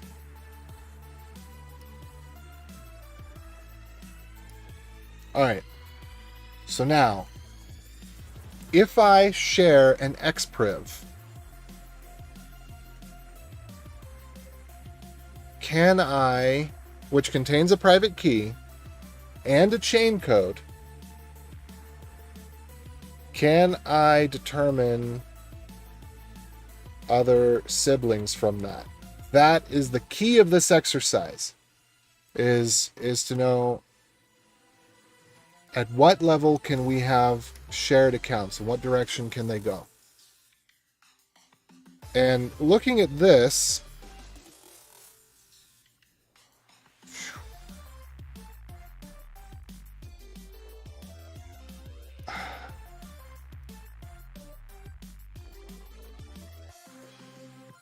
okay, the firewalling is just whether or not the index key is public or private, right?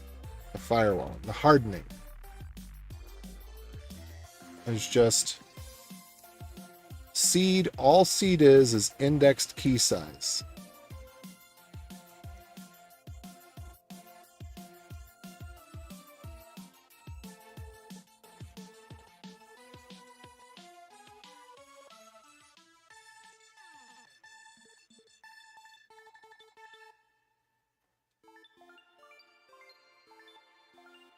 Yeah, this does not seem safe.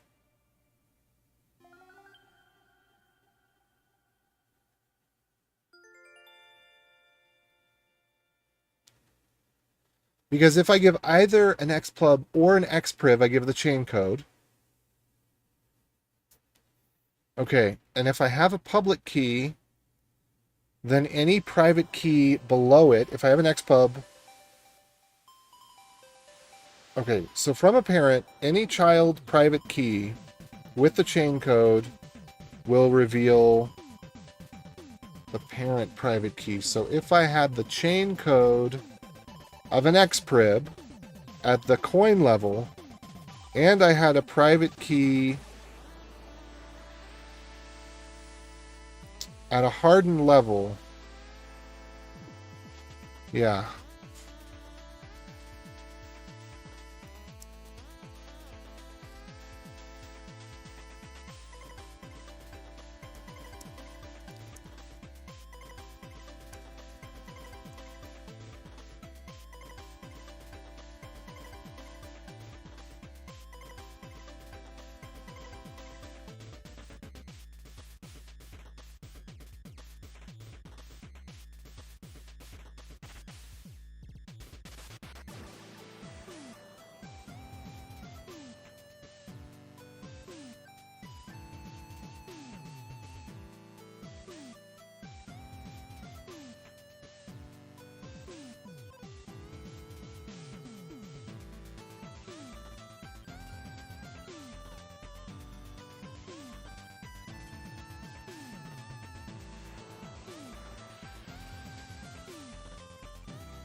Let's see whether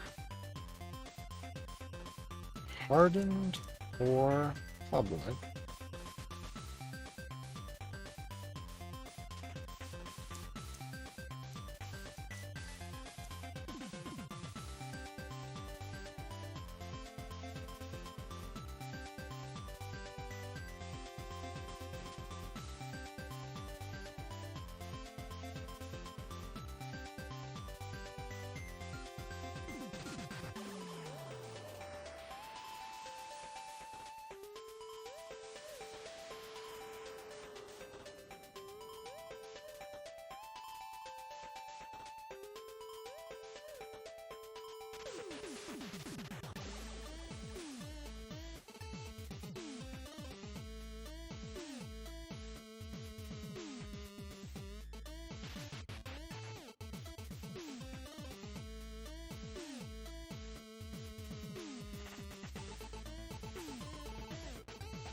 Okay, so the sibling. Okay, let me work through the sibling scenario here.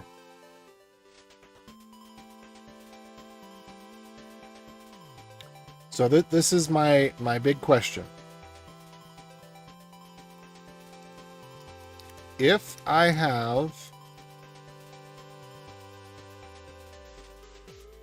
many xpriv at m/44/5/n, do I have m/44/5?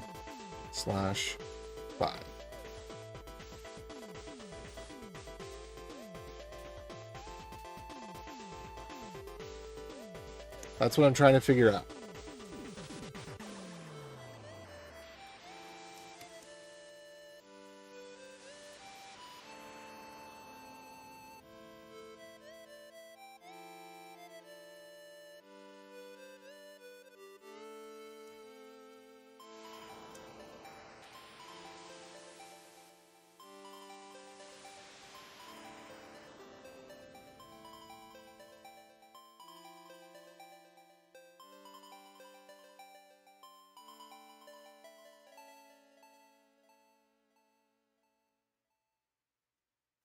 Now, granted, we're not going to be giving away XPubs up that far.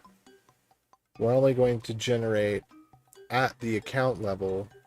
But if I got multiple XPrivs, that's the main thing I need to know. If I got multiple XPrivs at the same level, would I be able to reverse the tweak?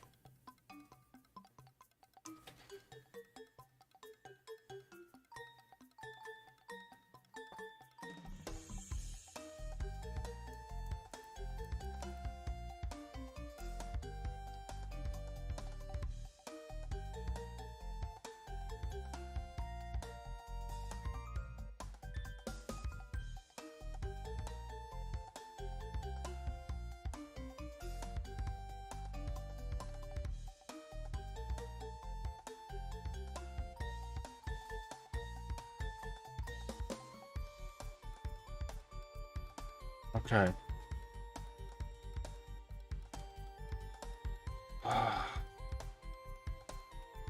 Let's see if there's anything else in the documentation about this. Because this is, because of the recursive nature, in particular, it is, because we're going both down and sideways, it is difficult for me to grasp. Security.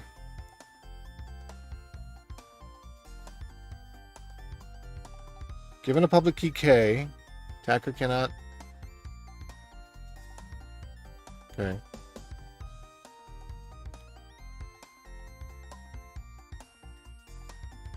Given a child extended private key and the integer I,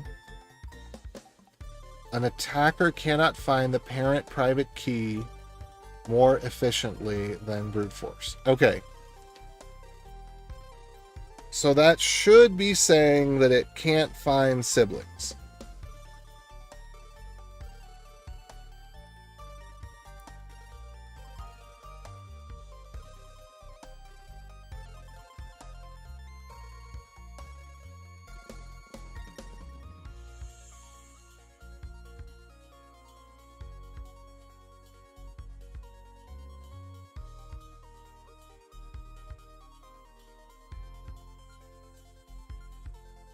These properties do not exist.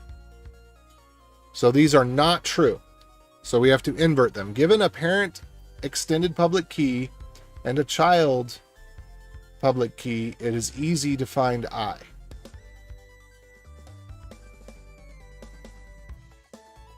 Given a parent extended key and a public child private key, it is easy to find K.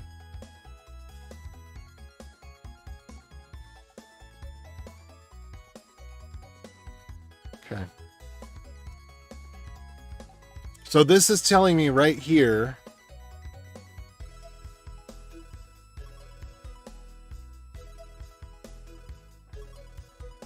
well, this isn't telling me anything. And I don't remember what the integer I means in this. Wallet chains. Wallets accounts, wallet chains.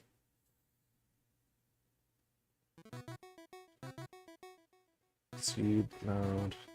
This is not an account. Dang it. Oh, this is bit 32.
Okay.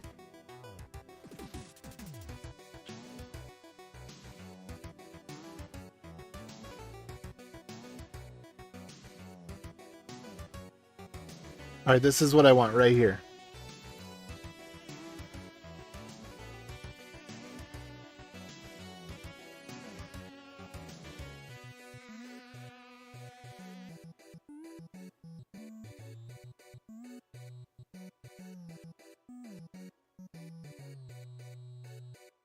So this is intended for full wallet sharing.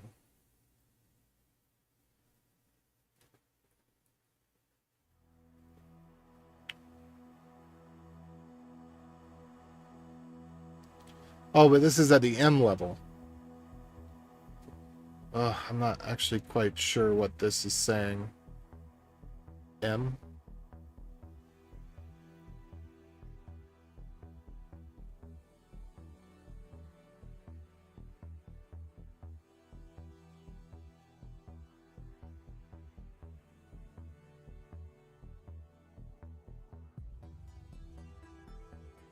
Okay.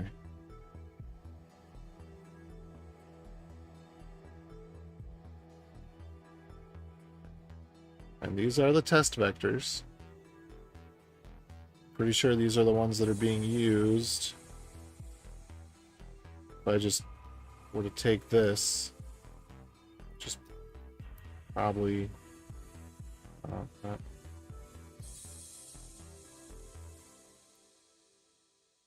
Wait, oh, these are invalid. Okay. So let me go test this real quick, make sure that this is... Oh, this is not in our tests? Hmm.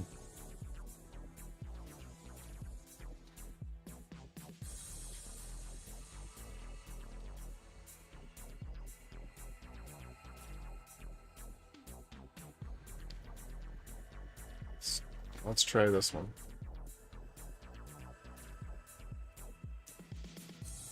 Okay, so that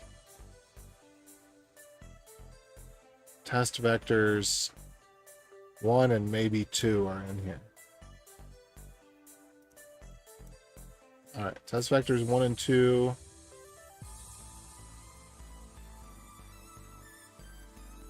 Let's see if test vector 3 is included. It looks like this does not include test vectors 4 and 5. Okay, it only includes test vectors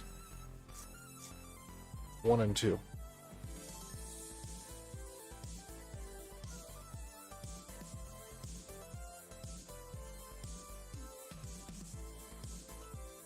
Alright. So it doesn't explicitly seem to say account sharing in the way that I was. Full wallet sharing, audits, per office balances. Let me try this.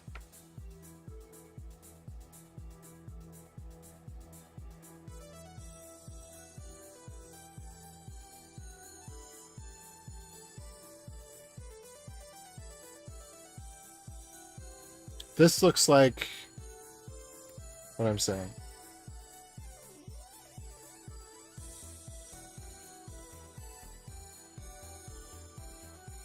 So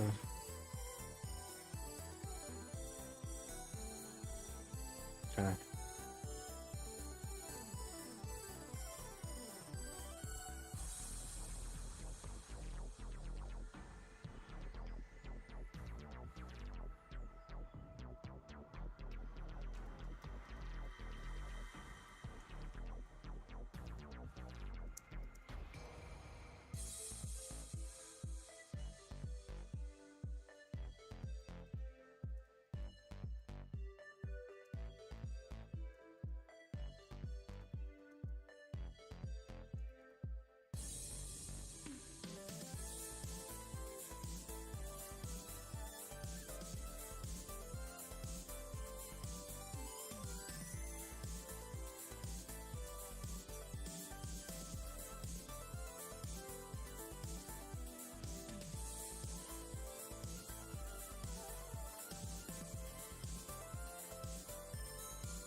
Okay.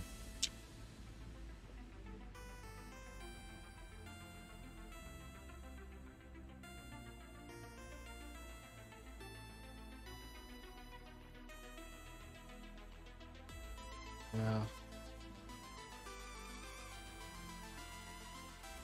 Okay, and this does not.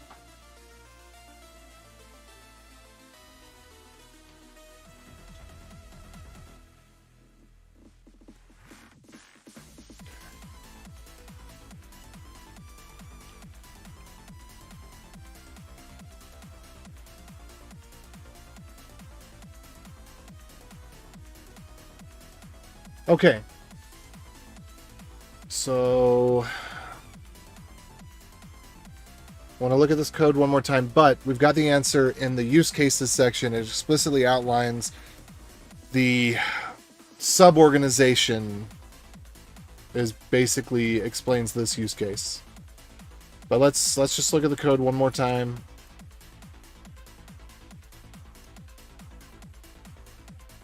I just don't know how this can work.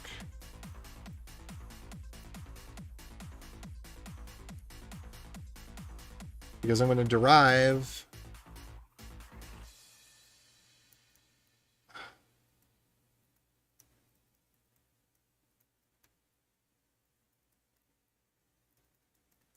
all right, here's the problem.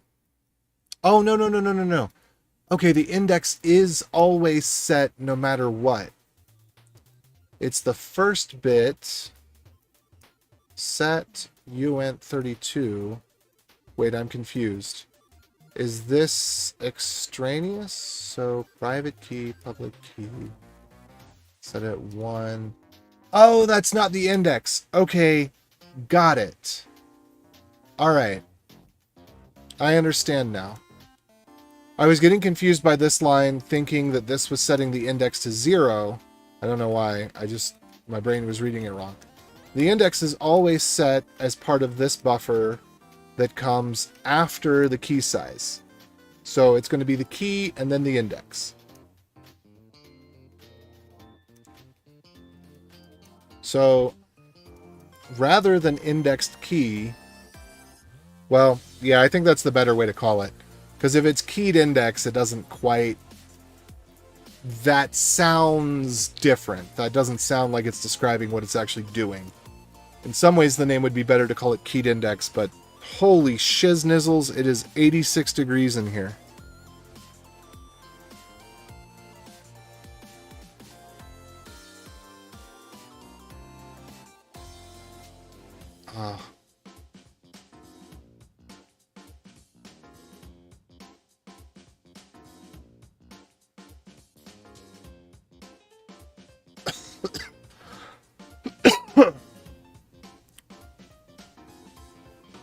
Oof. Hmm.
Hold on just a second here.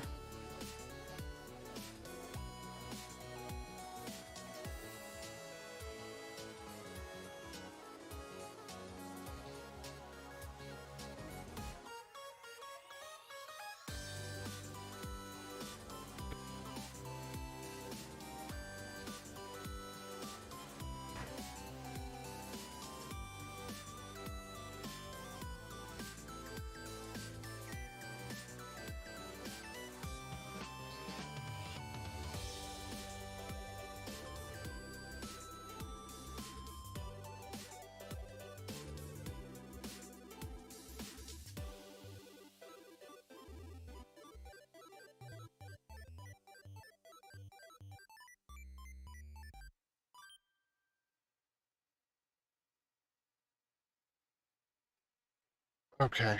All right, let me go back to this for a second. Okay. So, siblings have different indexes, but are otherwise the same. So, why would I not be able to get... why would I not be able to collude to discover the parent?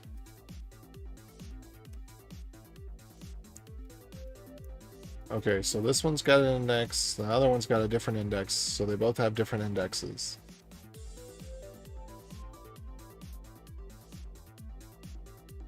The weird thing would be...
Okay.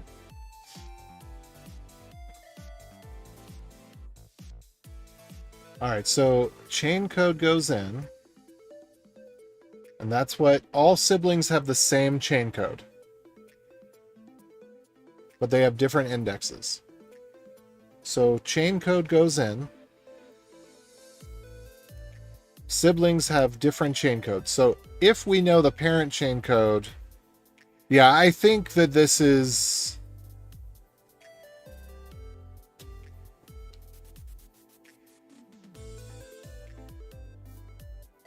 yeah, I think...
All right.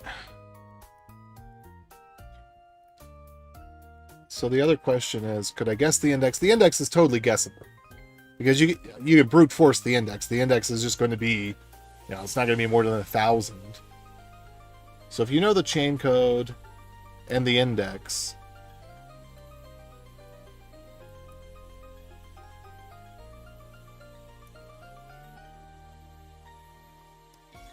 and the key tweak.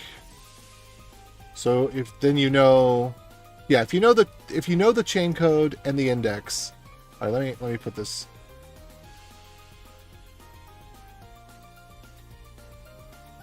Let's see.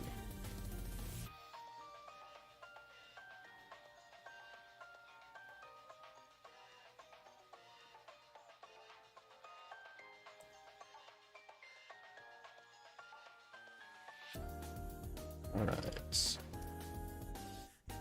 Vulnerabilities. You know the chain code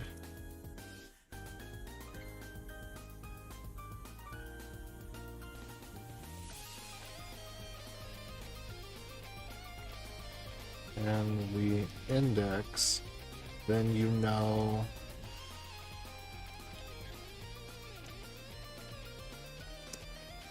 if you know the parent chain code and the index, then you know the key tweak.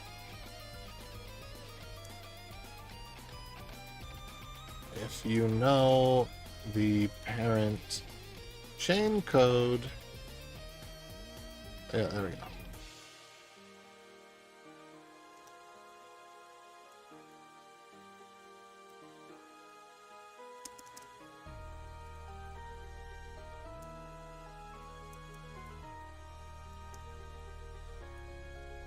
Technically, you also need to know the index, but that's sequential and probably less than 2,000. So easy to walk. Yes. And check.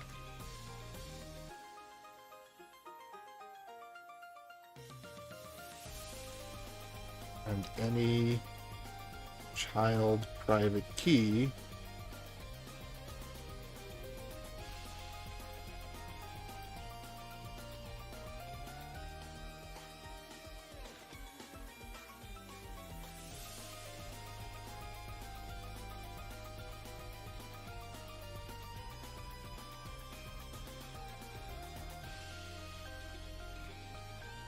you can. Okay. Key tweak add is reversible.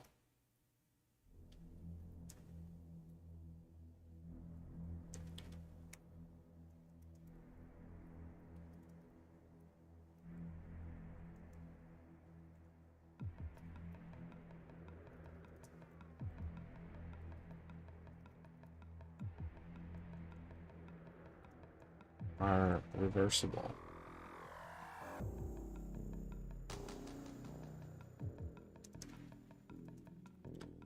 You know the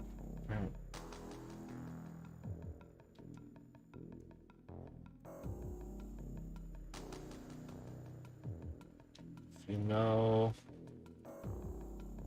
the key tweak and the child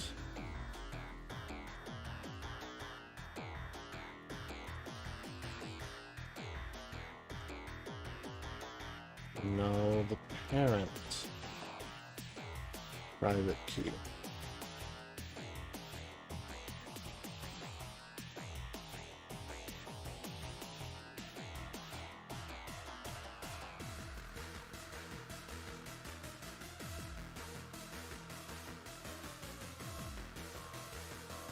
This is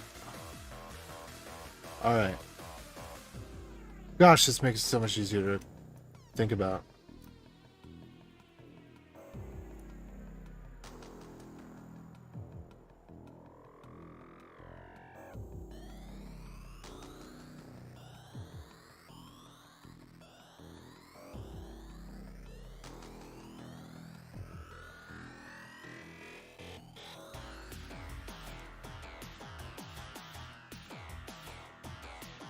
Key tweak is associative.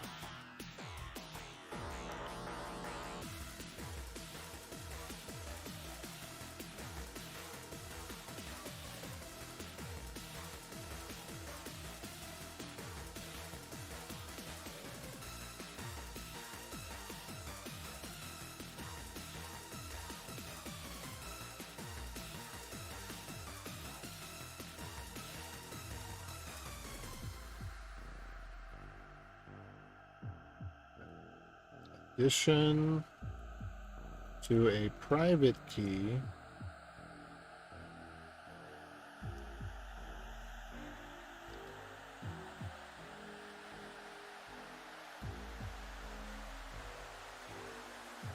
results in the same public key as addition to the previous private key.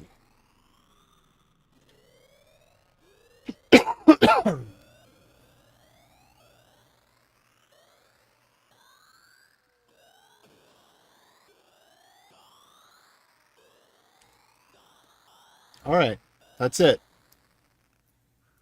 That's it. It's these lines right here.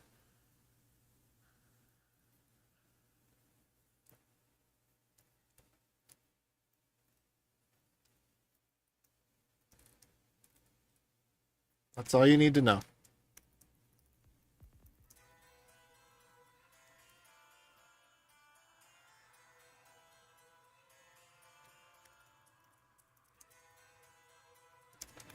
Okay, I think I'm going to take a break now. It hasn't been very long, but I'm still going to go for it. This was incredibly enlightening. Incredibly enlightening. And this answers my question. I am almost certain of it.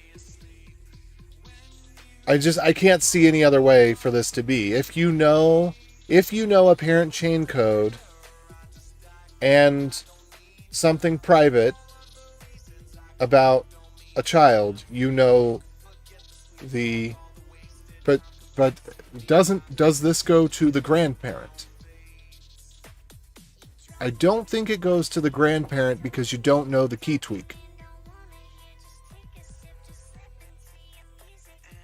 So, okay, let's think about this. Let's say I know all the private parts. I don't know the chain code, but I know a bunch of other private parts. Okay, what's the next chain code?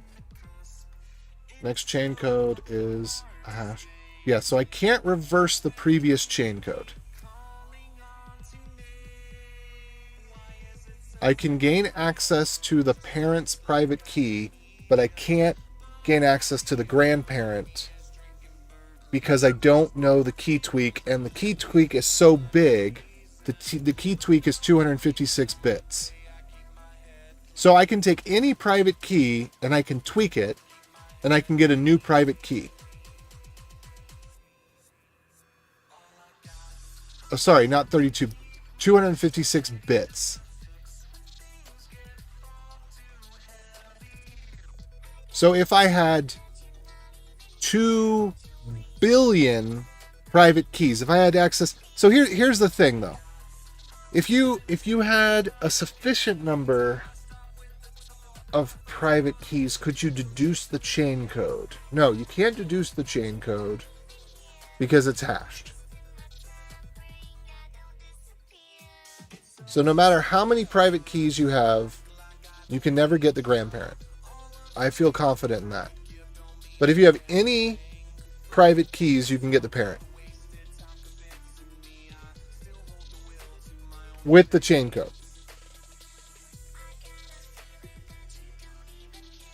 Okay, this is 1,000 times more clear. 1,000 times more clear. Take away the mathematical notation, name things what they are, which chain code really is the thing that ought to be called seed. If anything's going to be called seed, because the seed is not a seed. Because the seed is literally just the private key or the public key. It's not a seed. When I think of seed, I think of random generation, right? And that's not what this is. The seed is not random generation. The chain doesn't have any part in the seed. The seed is always all private keys and all public keys are always related.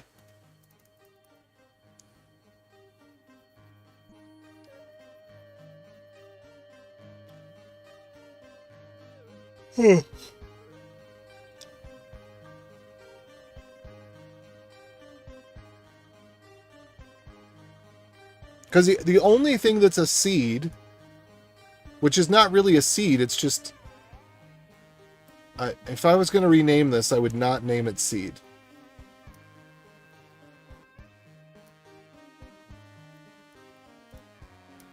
It's an indexed key.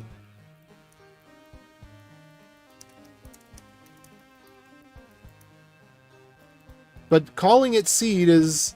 because you think the way you've heard the term seed before, you think, oh, seed. It's a seed for something random. It is not random. It is an indexed key.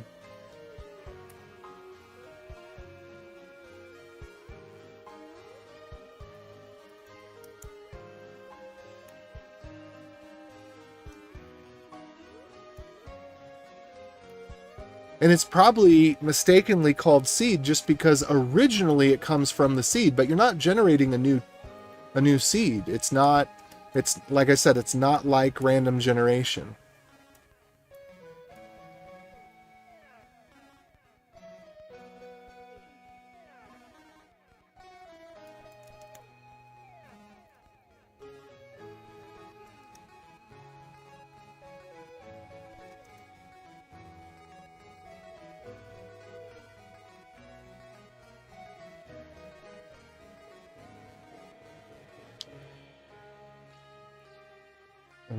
And you're basically taking a tweaked key. And even the term next I don't feel is appropriate enough.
I wonder if there's anything else in here that if I were to rename it would highly increase its how well we can understand it.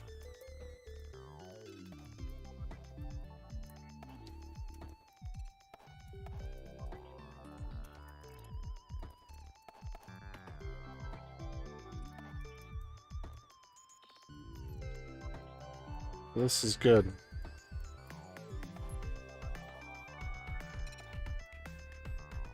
This is really good. So this did not advance my purpose much in terms of what I was hoping to accomplish originally, but I think that I did something a little bit better in that it seems like there's maybe 4 people who feel like they have a relatively good understanding of those 15 lines of code. And hopefully we can increase that understanding to anybody who looks at this.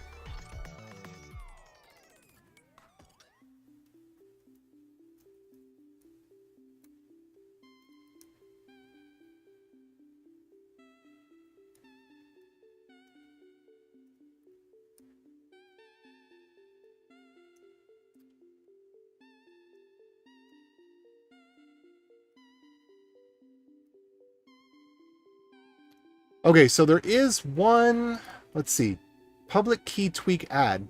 This should throw in case of a failure.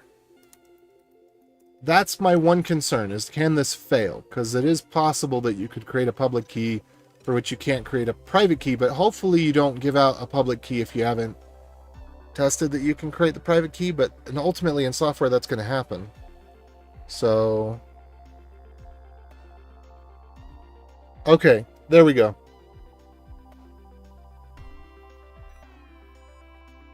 So here it's doing the unsafe, which is going to result in 0. Okay, good. So key tweak add will... So this is unsafe, but it's unsafe in that it will go to 0. Let's just double check on that, because that's actually really important with the change. Well, I guess I don't think it actually is any change to the way that it was running before. So we can run npm install.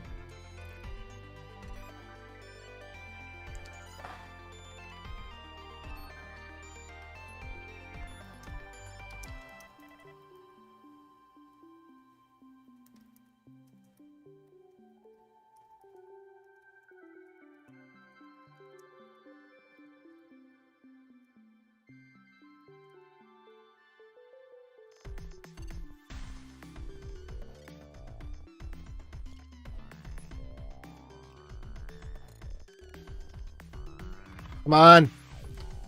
Finish up here. Alright, it should start to cool down now. Yep, we're back down to 90 degrees and back down to 84. So, we've gotten through the heat of the day.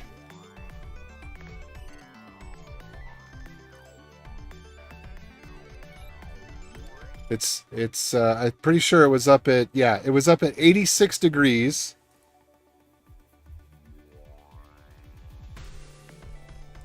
And now we're down to 84 degrees. So, we're over the heat of the day. Thank heavens for these fans.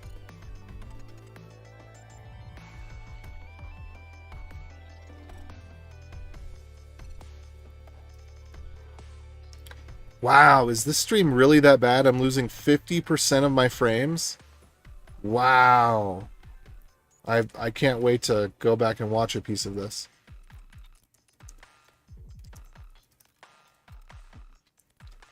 I just want to double check that our multiply add unsafe. The unsafe part is that it doesn't throw. It's the unsafe part is that it isn't checked. Not that it returns bad values. Let's see. So, double while return p equals p0. Return p0, Jacobian point 0.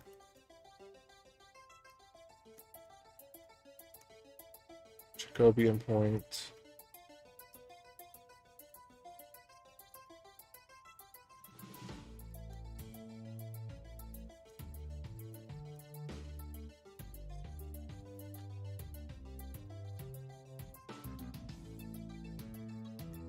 Okay, so P0 could be returned, so I'm a little bit worried about this.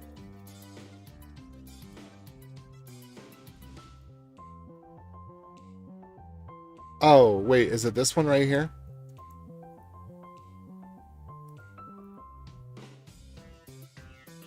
Which am I using? Point, base, multiply, and add unsafe.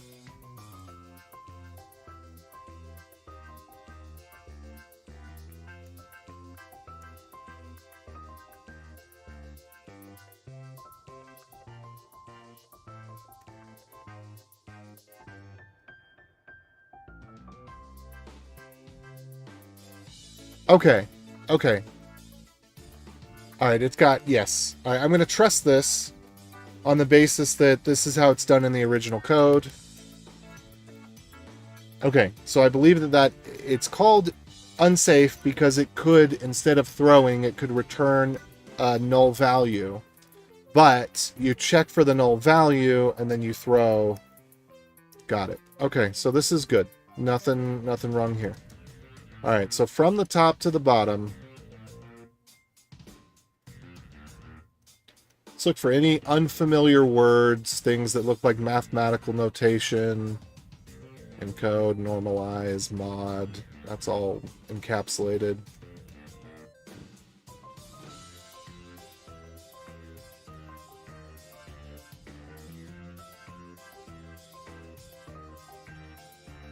Okay, Sha. That's fine.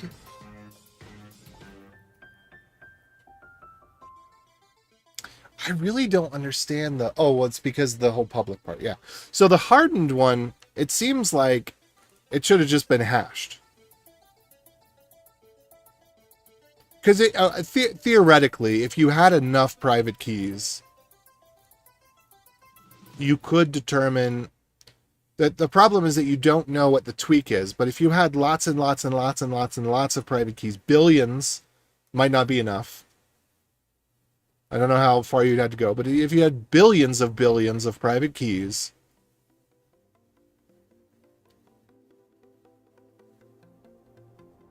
would you be able to tell what the original key was? I don't know if you would. Okay.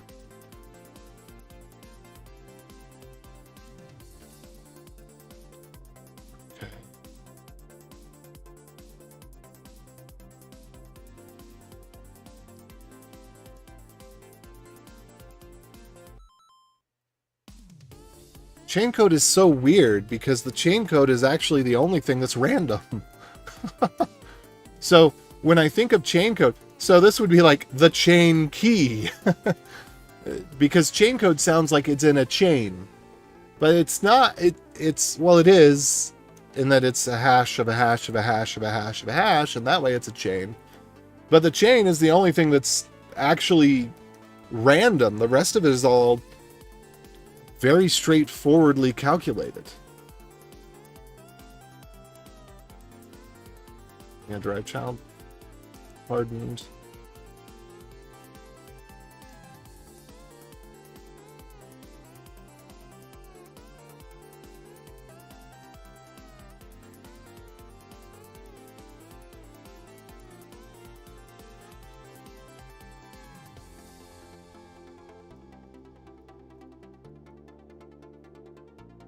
No.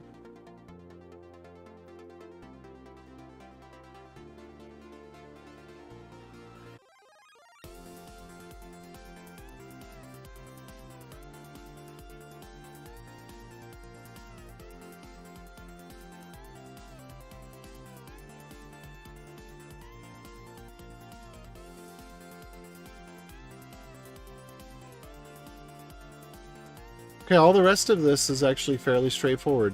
Changing the names of those things had a huge impact on my ability to understand this. Just phenomenal.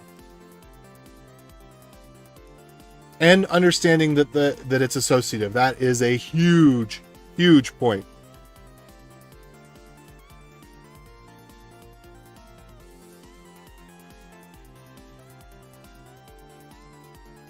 Okay, what is this key info? It's all decoding, encoding. It's all correct. Alright, yeah. I'm just changing the internal name of those things.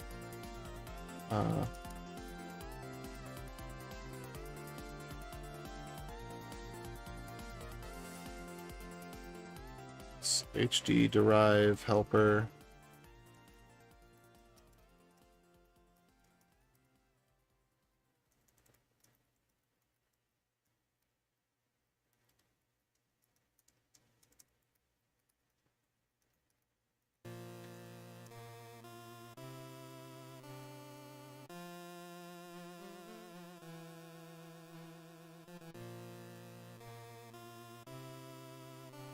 So this, again, yeah, my flawed understanding came from the naming of things.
Okay.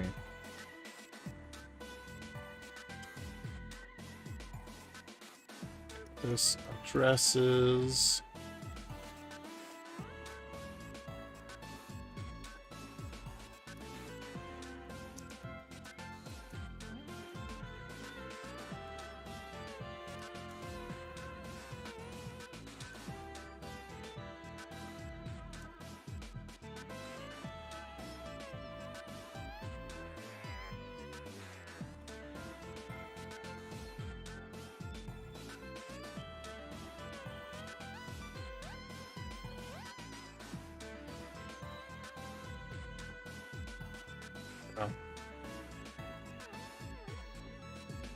Okay, I'm going to go with that for now. Okay, thanks for tuning in, those that tuned in. I feel like this was... I wish... this information, I feel like more people need to have this information. This is important information. I don't know who needs to know it, but I feel like this is important information, and I'm going to share this with...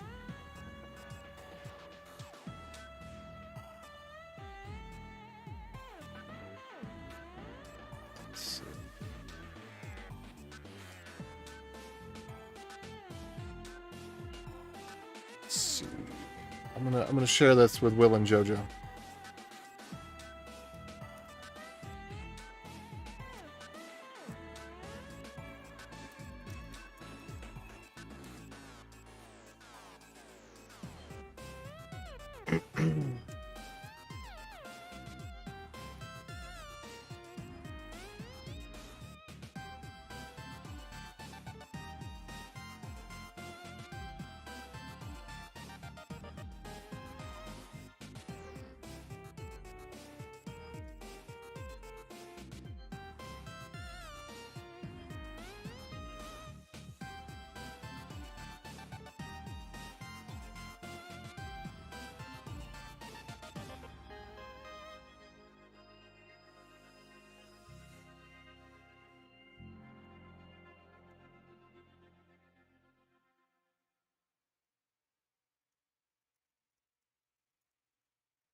Hmm.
Okay. All right. I'm out. Thanks for tuning in. Adios.